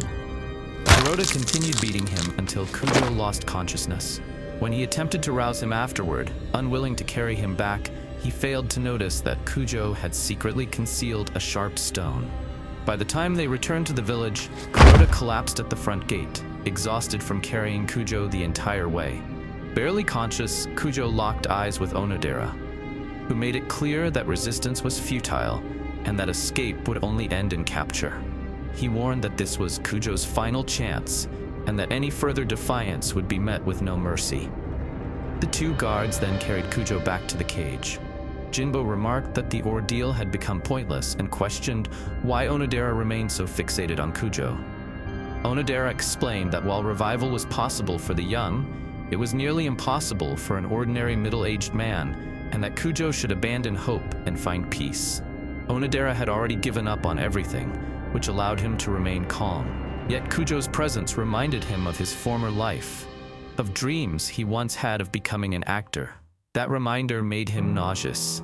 He could not bear the thought of Kujo succeeding, and in order to find peace himself, he felt compelled to drag Kujo down with him. Jinbo responded that he could not empathize with such feelings. Back in the cages, Jun quickly checked on Kujo after seeing how badly he had been beaten. Kujo weakly reassured her and revealed that he had discovered an escape route, the firewater drainage canal. He took out the sharp stone he had been hiding and explained that it would be used to break out of the cage and deal with the lookouts. There was no time to wait. The escape had to happen that very day. Immediately after saying this, Kujo collapsed once more. Jun believed it was impossible in his condition and feared that with suspicion already placed on him, he would be caught almost instantly. Kujo only reassured her again, telling her to hold on and trust that they would escape soon. Jun closed her eyes and told Kujo that he had already done more than enough. Later that night, when only a single guard remained on watch, Jun called out to him and pleaded to help Kujo. When the guard questioned why he should care, Jun resorted to desperation, offering herself in exchange for his help. The man did not hesitate to seize the opportunity, a smirk spreading across his face as he immediately unlocked the cage. He lowered his pants without delay and forced Jun down, driven by lust and convinced that her offer was genuine. He was so consumed by desire that he failed to notice the sharp stone concealed in Jun's hand. Seizing the moment, Jun drove the stone into his neck, catching him completely off guard. She continued stabbing until his body finally went limp. Moments later, Jun opened Kujo's cage, jolting him awake. Kujo was shocked to see her covered in blood and immediately checked to see if she was injured. Jun only showed him the stone he had dropped earlier, explaining through her actions that she had taken it when he lost consciousness. Kujo then realized that she was already out of her cage, and when he looked around, he noticed the guard's corpse lying near Jun's former enclosure. Jun made it clear that she had no choice, that it had been the only way for them to escape. Even though they were escaping together, she could not continue relying on Kujo alone. Kujo apologized, blaming his own helplessness for forcing her into such a situation, but Jun made it clear that her actions were driven by her desire to be revived. She was willing to do anything to see her boyfriend again. With both of them now free, it was time to escape, though they would need supplies first. They searched the area for weapons and tools. Kujo found a rope and a pouch filled with firewater, and later discovered a cleaver that once belonged to Tetsu. When he returned to Jun to signal that it was time to leave, he found her drinking blood and eating from a pot. Kujo told her it was human remains, but Jun continued anyway, having eaten nothing since her capture. With more to do than just escape, she chose to eat while she could. She even offered some to Kujo, who accepted, stunned by her resilience and how quickly she had adapted. Nearby prisoners pleaded for help, and Kujo chose to free them. Jun could hardly believe that while attempting a stealthy escape, Kujo was increasing their numbers. Still, Kujo could not abandon them, knowing they were all trapped in the same situation. One of the freed captives claimed that the jacket Kujo was wearing belonged to him and demanded it back. Jun could only glare at the man's shamelessness, while Kujo reluctantly returned it. With the village asleep, it was the perfect chance to escape. They headed toward the cliff, avoiding the opposite direction where a large pit lay, and where Jinbo's house stood nearby, making it far too dangerous. With no other option, they decided to use the rope to descend the cliff. Kujo secured it to a stone and volunteered to go first. The descent was brutal. His injured arms screamed with pain as he supported his weight with only one arm. Halfway down, he slipped, barely managing to stop himself. The friction tore into his palm, leaving it raw and bleeding, but he continued downward. Just as he neared the bottom, he heard Jun scream. When he looked up, he saw the man who had taken his jacket falling toward him, an arrow buried deep in his eye. Fortunately, the falling body did not strike Kujo. Still half dazed, he struggled to understand what had just happened and why the man had fallen. When he looked up, he noticed Jun and the others staring at something above. Following their gaze, he saw a lone silhouette standing in the darkness. It was Tani, his bow already drawn and aimed at them. One of the other prisoners panicked, screaming as he tried to run. Tani released his arrow, striking the man in the knee and sending him crashing to the ground. In an instant, Jun was the only one left, cornered at the edge of the cliff. As Tani calmly reloaded and began to take aim at her, Kujo told her to jump without hesitation. Jun clenched her teeth and leapt, grabbing onto the rope. She descended at a terrifying speed. Tani fired again, but the arrow missed. Jun endured the searing pain in her palms and feet as the rope burned into her skin. She collided with Kujo mid-descent, and together they struggled to slow themselves. Suddenly, the rope snapped. They fell, but only a short distance. By sheer luck, neither suffered serious injuries. As they forced themselves back to their feet, Kujo realized they were still within Tani's shooting range. There was no choice but to run. From above, Tani clicked his tongue in irritation. The noise finally stirred Jinbo awake, and he demanded to know what was happening. As Kujo and Jun ran, Kujo checked on her condition. She was clearly in pain, but she pushed herself forward, determined to endure it until they reached the drainage canal. They were close, almost there, when another figure stepped into their path. Kuroda was waiting. He had been told by Tani that they would pass through this route if they attempted to escape, and the prediction had been correct.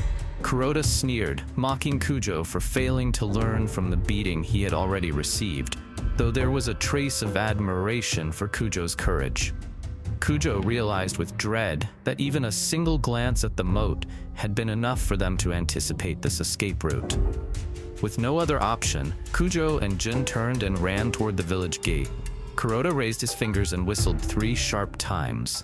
One by one, lights flickered on as villagers stirred awake. The sound was an alarm. 3 whistles meant the food had escaped. People poured out from every direction, moving quickly to surround them. Their situation deteriorated by the second. With no time left, Kujo and Jun rushed to the gate and began undoing the latch. An arrow struck Jun in the arm, dropping her to her knees in pain. The scene turned grim as Tani arrived, bow still in hand. They were completely surrounded now, more than 15 villagers closing in. Kujo steadied himself, gripping the cleaver strapped to his back, preparing for a final stand. Jinbo arrived moments later. He advanced slowly, his expression cold, remarking that they had gone farther than expected, and that he never believed they would make it this far. In his hands was a blood-stained cleaver. He revealed the name of the guard Jun had killed, making it clear that the man had been someone dear to them. Tears streamed down Jinbo's face as he confronted them. As Jinbo advanced slowly toward them, cleaver and torch in hand, Onodera arrived at the scene. He remarked bitterly on Kujo's stubbornness, unable to believe that he had still chosen to run. Before he could continue, Jinbo interrupted him and informed him that Maki, the guard Jun had killed, was dead. Onodera froze in disbelief. The surrounding villagers reacted the same way, murmuring spreading rapidly through the crowd. For the first time, Onodera lost his composure.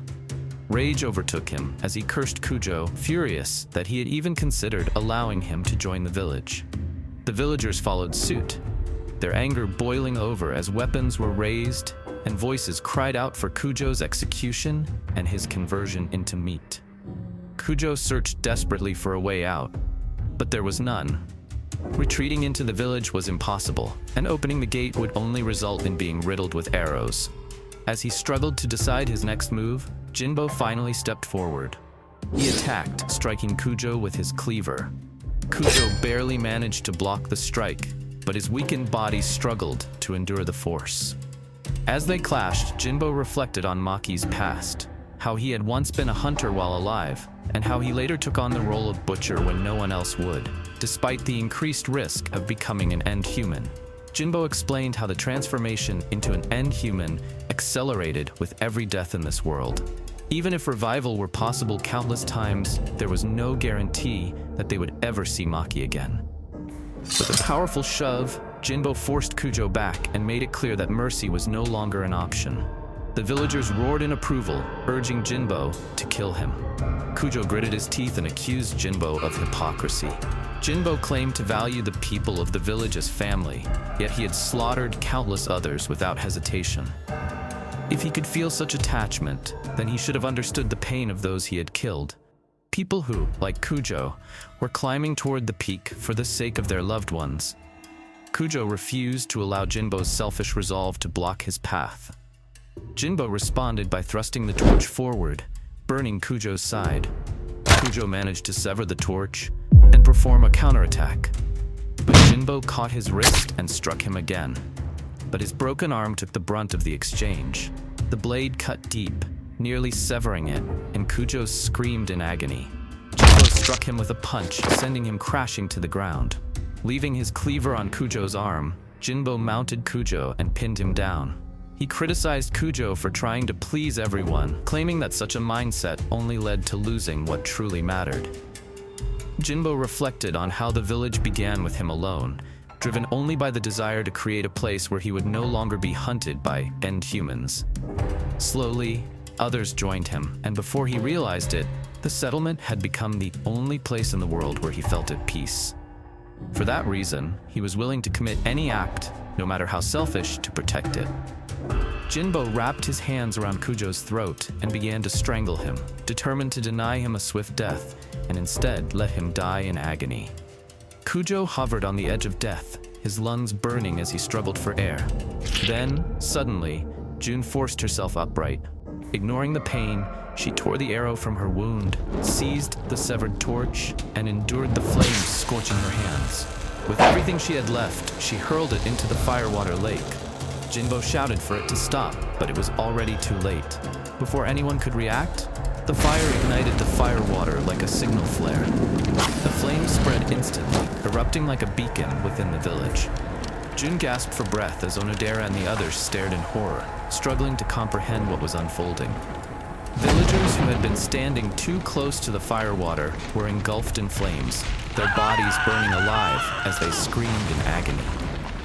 Jinbo reacted immediately, barking orders for buckets of blood to be brought in and attempt to smother the fire. He abandoned Kujo without hesitation and rushed to extinguish the burning villagers. The fire was not the only problem. As Jinbo worked desperately to put out the flames, Kujo was overwhelmed by the stench of scorched flesh. The smell reminded him of incense. Jun staggered over to Kujo and urged him to move. This was no time to stand around. With everyone's attention focused on the spreading fire and the wounded, it was their only chance to escape. Kujo clenched his teeth, forced himself upright, and tore the cleaver free from his injured arm. Ignoring the pain, he rushed to the gate and began undoing the latch. Jinbo noticed too late and reacted instantly, trying to stop them before the gate could be opened. Despite this, the latch was released. What greeted them was not freedom. End humans surged toward the village the moment the gate opened, their distorted bodies rushing forward in a frenzy. Kujo and Jun froze, unable to understand why they were there. Jinbo shoved them aside and threw himself against the gate alongside Kuroda, desperately trying to force it shut. The fire had drawn them in. The smell of burned flesh was irresistible to the end humans, overpowering enough to lure them from far beyond the surrounding area. They were already at the gate, pounding against it relentlessly. Panic spread through the village. Jinbo organized the defense immediately, ordering all available arrows to be brought out.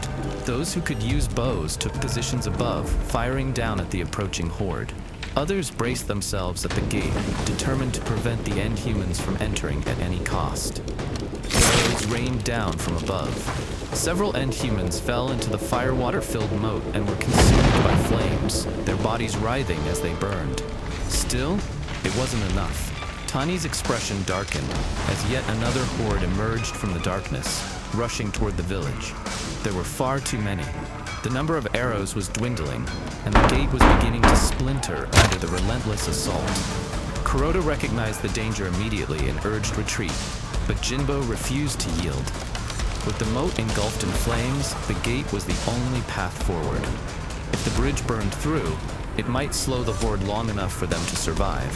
The firewater could be dealt with later, if anyone lived through the night. Just as Jinbo reached this conclusion, disaster struck. An end human was hurled over the gate and catapulted into the village itself. The end human crashed down directly onto Jinbo, its weight driving him to the ground as more end humans poured into the village. Jinbo struggled beneath it, barely holding it back as slaughter erupted around him. The gate above had already been compromised.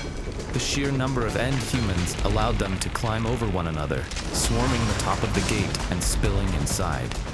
Tani was the only one still standing atop the gate, the rest having already fallen. As the horde flooded in, villagers broke ranks and fled in all directions. Kuroda remained behind as the last line of defense, fighting desperately as end humans clawed at the villagers, tearing into their faces and devouring them alive.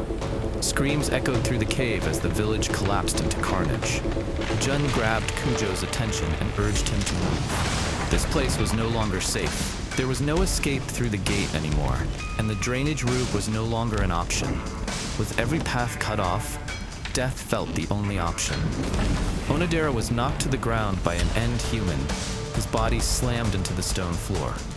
Jinbo acted instantly, cutting the creature down before it could finish him. Onodera was left shaking, overwhelmed by despair as he realized the village was finished. Kuroda and Tani regrouped nearby, Kuroda clearly wounded and barely standing. Jinbo looked around at the devastation, the villagers being slaughtered one after another, their lives ending in moments. Watching it unfold, he finally reached a decision. He took up a torch filled with firewater and hurled it at an end human feeding on one of his fallen companions. The creature was engulfed in flames, its body burning violently. The scent of scorched flesh filled the air, instantly drawing the attention of the other end humans. Like moths to a flame, they rushed toward it, tearing into the burning creature instead. Seizing the opening created by the distraction, Jinbo signaled the retreat. They rushed toward the hole that could lead to another exit, and Kujo and Jun watched, realizing this could be their way out. Jinbo stayed at the exit, torch in hand, letting Tani and Kuroda go first. Kujo and Jun were hidden nearby, confirming that it was an escape route, but Kujo was bleeding very badly, making Jun worried. Kujo assured her that they were almost out. They waited for Jinbo to leave so they could follow, but Jinbo had already noticed their presence and told them that he would never forgive him as he broke the pots full of firewater. With chilling words, he told him that the next time he saw him would be the last moment of his life, that he would torture him until he became an end human. Kujo yelled for him to stop, but Jinbo had already dropped the torch, engulfing the exit in fire. Jun collapsed to her knees, already half given up. But Kujo told her that it was not over yet, because this was not the only hole they were entering. There must be multiple escape routes, and together they would escape this place. As they looked around, the gate finally collapsed and the horde of end humans poured in.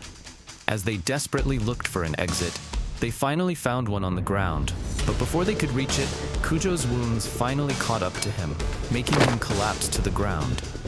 He assured Jun that he was okay, that he was just feeling weak.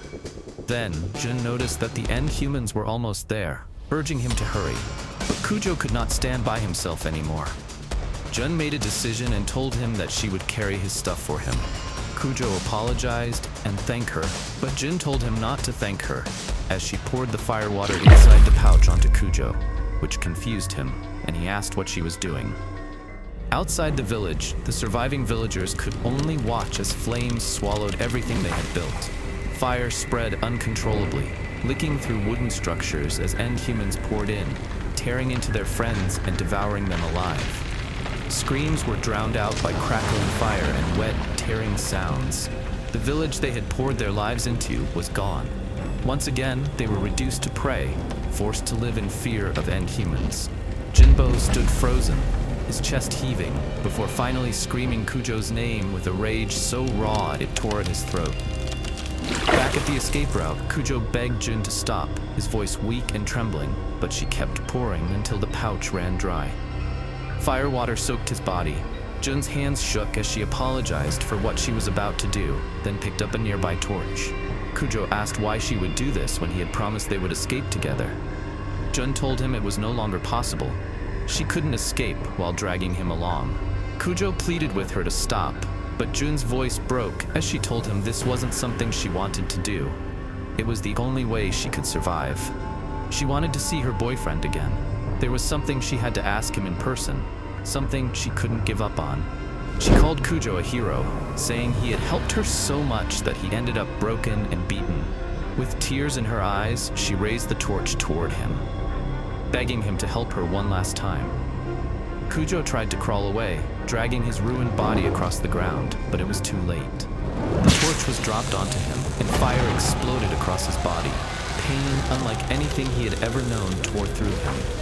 He screamed so violently that Jun had to turn away.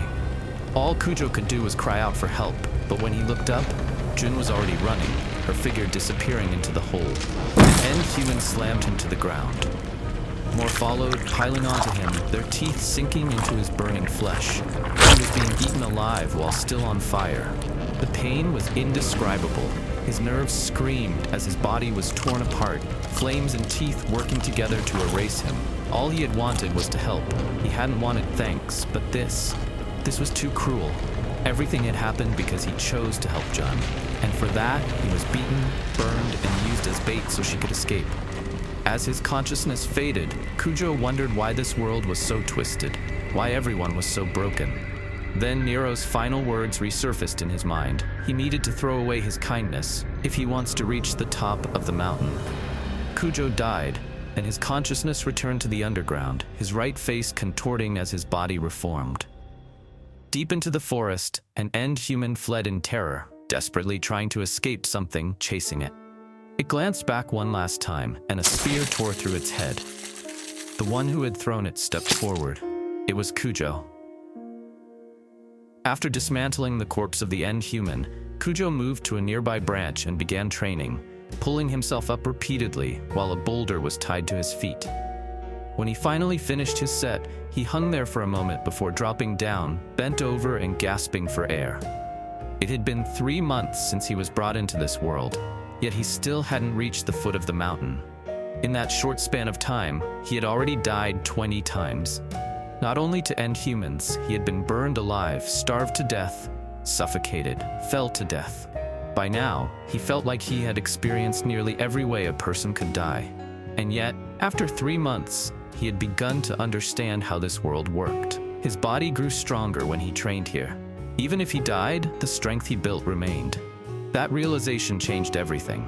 The more he trained, the easier it became to fight end humans and push forward. There was a caveat, however. Not everything carried over. His body seemed to reset to roughly a week before his death. He could tell by his wounds. Recent injuries vanished, but older scars stayed. A week was only an estimate. Sometimes wounds lingered after just 3 days. Other times they disappeared, even after more than a week. He didn't understand the variance, but he could feel which injuries had settled into his body. Those never went away. That meant he had to be careful. If he ever suffered a crippling injury, death would be his only option. After training, Kujo returned to the dismantled corpse and began to eat. The flesh of end humans could be used as sustenance. He knew that now. Still, the moment it touched his tongue, his body rebelled. He gagged, nearly vomiting it back up, but forced himself to swallow. The meat was sinewy and tough, reeking like a moldy rag. His stomach churned violently, instinct screaming that this wasn't food. Every bite made him feel closer to becoming an end human himself. But he refused to be like Jinbo. He would never hunt other humans. If he ever found a corpse, he would take it, but luck couldn't be relied on. If he wanted to survive, if he wanted to grow stronger, he had no choice but to consume this filth. Thanks to his training, Kujo had managed to push past the forest. There, survival was simple. Stay hidden, ambush end humans when hungry. Beyond the forest, however, that strategy no longer worked. The terrain turned rocky and exposed, offering nowhere to hide. There was a reason he hadn't reached the foot of the mountain. One of the rocks behind him suddenly shifted, revealing an end human mutated to resemble the terrain itself. Its massive arm fused into a slab of living rock, dragging against the ground as it turned toward him. The end human swung its massive rock-like arm, aiming to crush Kujo, but he rolled aside just in time. This was why he couldn't get closer to the mountain. The nearer he approached, the more grotesque and monstrous the end humans became. The creature lunged again, but Kujo dodged, sustaining only a shallow cut. He forced himself to calm down. Aiming for its heart would take time, and even a successful strike wouldn't kill it instantly. One misstep, and he'd be at the mercy of its counterattack. He needed to disable it in a single, decisive move. Kujo targeted the joints of its arm with his spear, stabbing through the thin part. Twisting the weapon, he severed its arm, and the end human collapsed to the ground. Seizing the opening, Kujo drove the spear into its head, killing it instantly. Catching his breath, Kujo inspected his own body. 2 small wounds, nothing serious. He looked down at the corpse and couldn't help but shudder. If this creature had once been human, how could it have transformed so drastically? A noise behind him made him whirl around. 2 more end humans, identical to the one he had just slain, were advancing. Kujo was surprised because he hadn't detected their presence. If every end human near the mountain was like this, no amount of training would allow him to progress. Kujo gritted his teeth as the 2 charged, but before they could reach him, a halberd sliced through them, cleaving them clean in half. Kujo froze. The silhouette was familiar. His chest tightened as he recognized the figure approaching. It was someone he had met before. It was an end human twice his size, more humanoid than any he had ever encountered, and it wielded a weapon. Kujo cursed under his breath and ran, realizing this was the worst possible outcome. He remembered the first time he made it out of the forest, when suddenly this thing appeared before him. He tried to stab it with his spear, but it hadn't even flinched. One single kick to his stomach had sent him flying, slamming into a boulder. In an instant, it was over. He couldn't do a thing. This creature was a monster in every sense of the word. The end human grinned and hurled its halberd at him, using every fiber of its muscles. Kujo managed to dodge. The halberd smashed into a nearby boulder, splintering it into pieces. The creature sprinted toward him with terrifying speed, retrieving the halberd mid-run. It leapt high and far, landing directly in front of Kujo. This creature was not only monstrously strong, but also terrifyingly fast. Desperate, Kujo scooped up sand and threw it into its eyes, momentarily blinding it, and dashed away. But the monster recovered instantly, hunting him relentlessly. Kujo grabbed a bolas from his bag and flung it at its feet. The end human tripped and fell, giving Kujo a small window. He lunged with his spear, finally striking at the creature. The culmination of months of brutal training, meant to transform his weak, beaten self into someone capable of killing this monstrosity. But the end human was cunning. Even on the ground, it flicked sand into Kujo's eyes, blinding him in return. With a savage swing of its halberd, it sliced through 2 of Kujo's arms, sending him reeling in agony. The creature ripped the bolas from his feet and swung a devastating punch at him, but Kujo managed to defend himself with both arms. The force, however, still sent him flying into a boulder. He bled profusely as he stared at his severed arm. This injury alone should have been the end. Even with all his training and preparation, he didn't stand a chance. What more would he need to finally reach the summit? The monsters loomed over him, moving slowly as if savoring the moment before the kill. But suddenly, Kujo leapt at him, swinging his severed arm and punching it square in the face. The hit was strong enough to break a tooth. Even in the face of despair, Kujo refused to give up. He howled, sinking his teeth into the monster's neck so hard that he felt his own teeth threaten to shatter. The creature paused, gripping Kujo by the head with one massive hand and lifting him off the ground. Then, with a chilling smile, it said, "You've passed." Before Kujo could react, the monster's punch slammed into his face, knocking him out. When Kujo finally woke up, he found himself in an unfamiliar place. His body was strapped tightly to a table. He had been captured. No matter how hard he struggled, the restraints didn't budge. As he turned his head, his surroundings came into focus.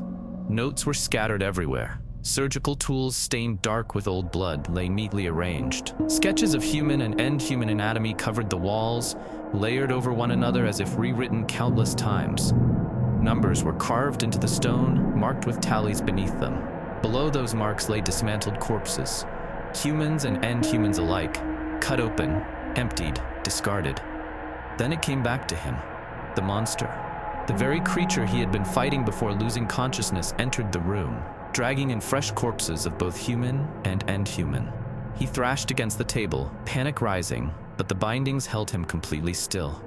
The creature placed the bodies onto a nearby table, and the creature calmly signaled for Kujo to stop struggling, assuring him that he wouldn't do anything to him. For now, what shocked Kujo more was that it spoke. Confusion turned into disbelief as the creature removed its hood, revealing a human face beneath. The body before him was massive, inhuman in build and movement, yet the face was undeniably human. The man began dismantling one of the human corpses, drinking its blood without hesitation. Fear crept in as he wondered how long it would be before he ended up the same way. Then the man addressed Kujo's arm. Kujo looked down and froze. His severed arm was back in place. Kujo was certain his arm had been cut off, yet here it was, attached as if it had never happened. The man explained it plainly. The arm had simply been reattached and the bleeding stopped. Through experimentation, he learned that it wasn't necessary to connect nerves with these bodies. Almost like grafting plants together, he dismissed it as crude compared to the surgeries he once performed in the world of the living. Kujo was told to rest. It would take about a week before full movement returned. Kujo demanded to know what was being done to him, what the man wanted. The man answered with a question of his own. He asked Kujo whether he wanted to be stronger.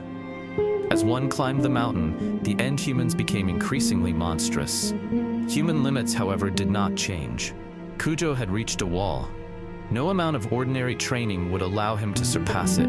The man claimed he could give Kujo power beyond human limits. He had developed a method for that exact purpose. When Kujo asked what the price was, the man only smiled. All Kujo had to do was endure it. Endure the transplant of end-human flesh. To prove his point, the man gestured to another table, where the corpse of a human lay, dead in the middle of the procedure. The man ripped a chunk of muscle tissue from the corpse and told Kujo that several end-human muscle tissues would be grafted onto his body. The more muscle mass he could control, the more strength he would gain. To put it simply, it was a power armor crafted from end-human flesh. Using human flesh was also possible, but end-human flesh had less fat and moisture. When bundled at the same thickness, it was vastly more efficient.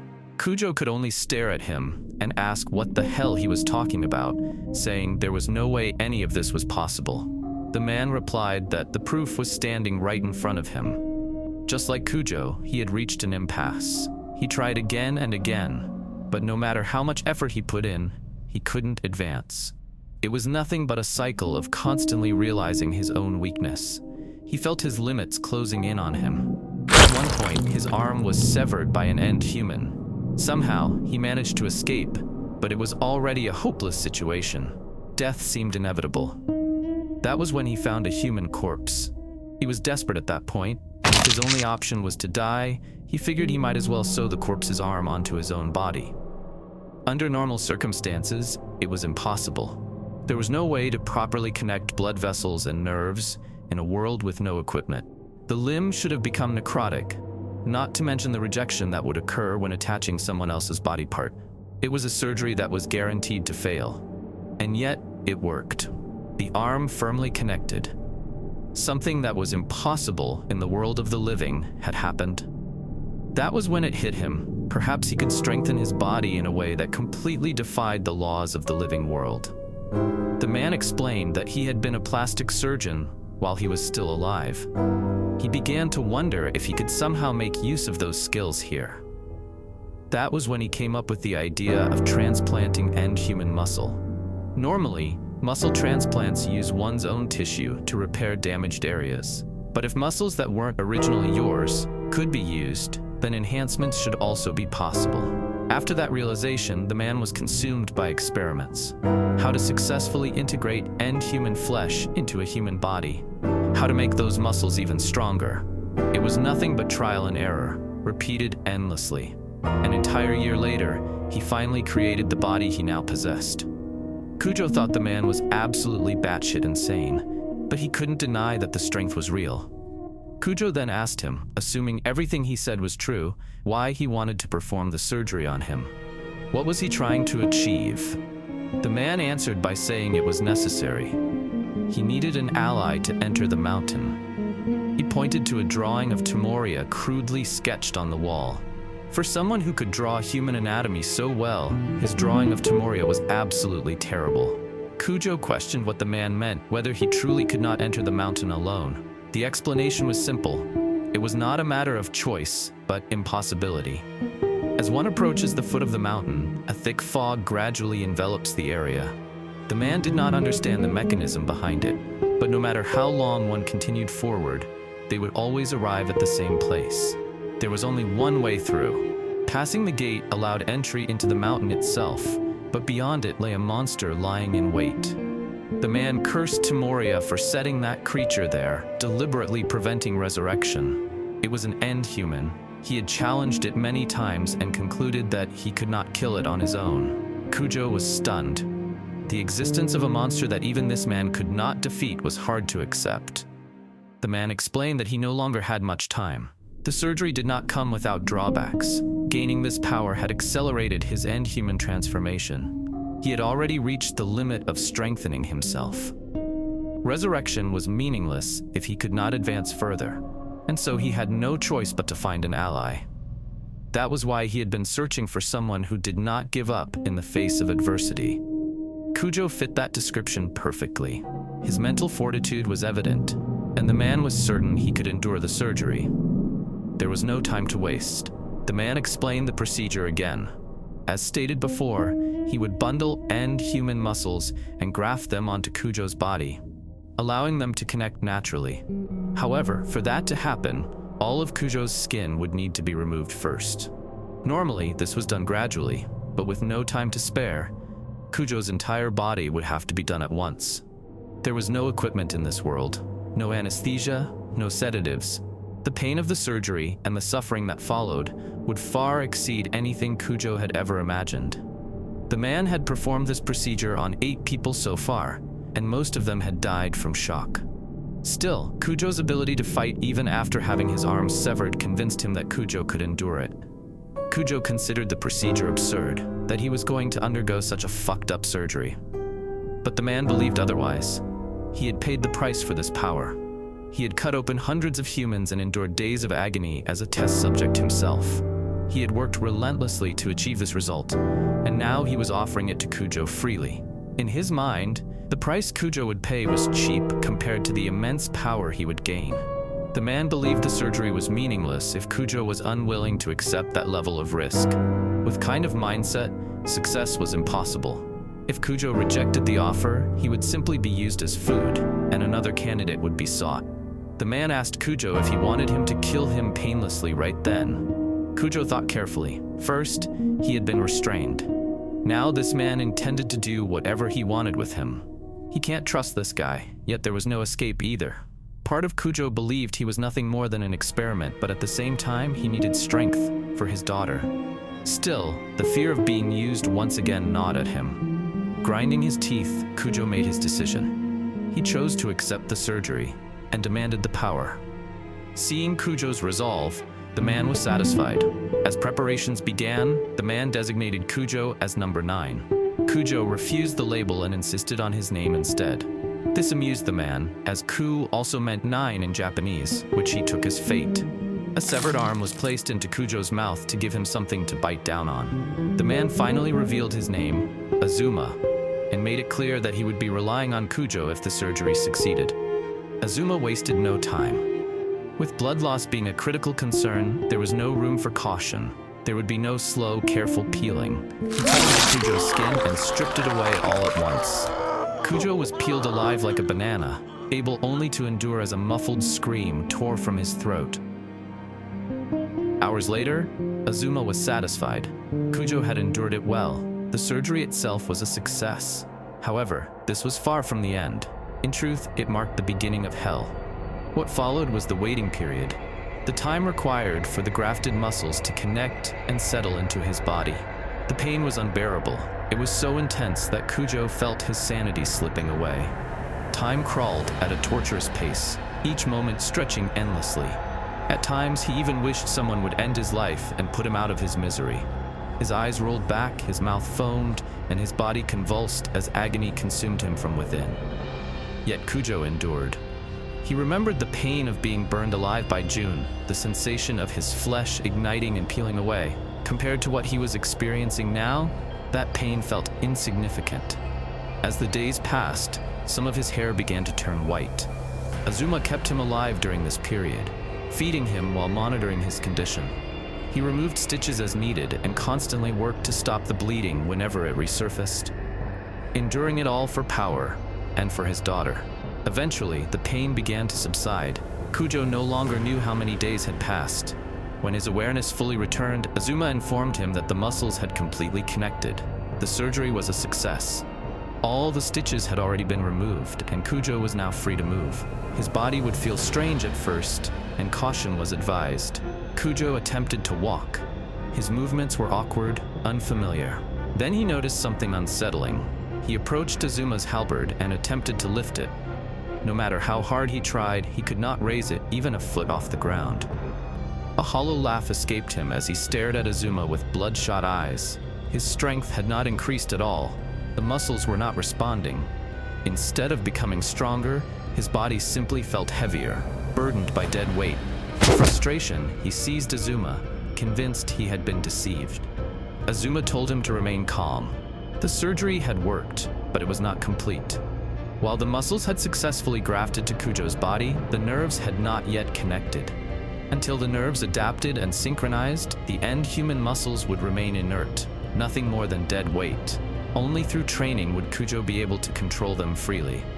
And so Kujo began his training arc, with Azuma acting as his trainer. Kujo was made to perform squats endlessly, forced to push his body to its absolute limit. To Kujo, it felt no different from ordinary strength training, and he couldn't understand how this was supposed to help. Azuma's method was not about building strength alone. Strength training by itself would accomplish nothing. Kujo needed to visualize it, threads of nerves spreading through the exhausted muscles, weaving into the foreign flesh. His brain had to recognize those muscles as his own, to command them as if they had always belonged there. Kujo followed the instructions. He visualized the nerves as he trained, pushing through squats, push-ups, dumbbell rows, pull-ups, and bench presses. He repeated the process over and over, grinding his body down. But nothing changed. By the third day, there was still no sign of progress. The muscles remained dead weight. Azuma lost his patience and concluded that Kujo was either stupid or simply too old, because he was doing terribly. The visualization was sloppy, unfocused, practically non-existent. Kujo began to doubt the entire process.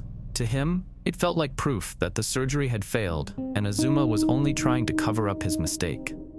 Azuma responded with a tired sigh. Without explanation, he grabbed Kujo by the head and dragged him outside.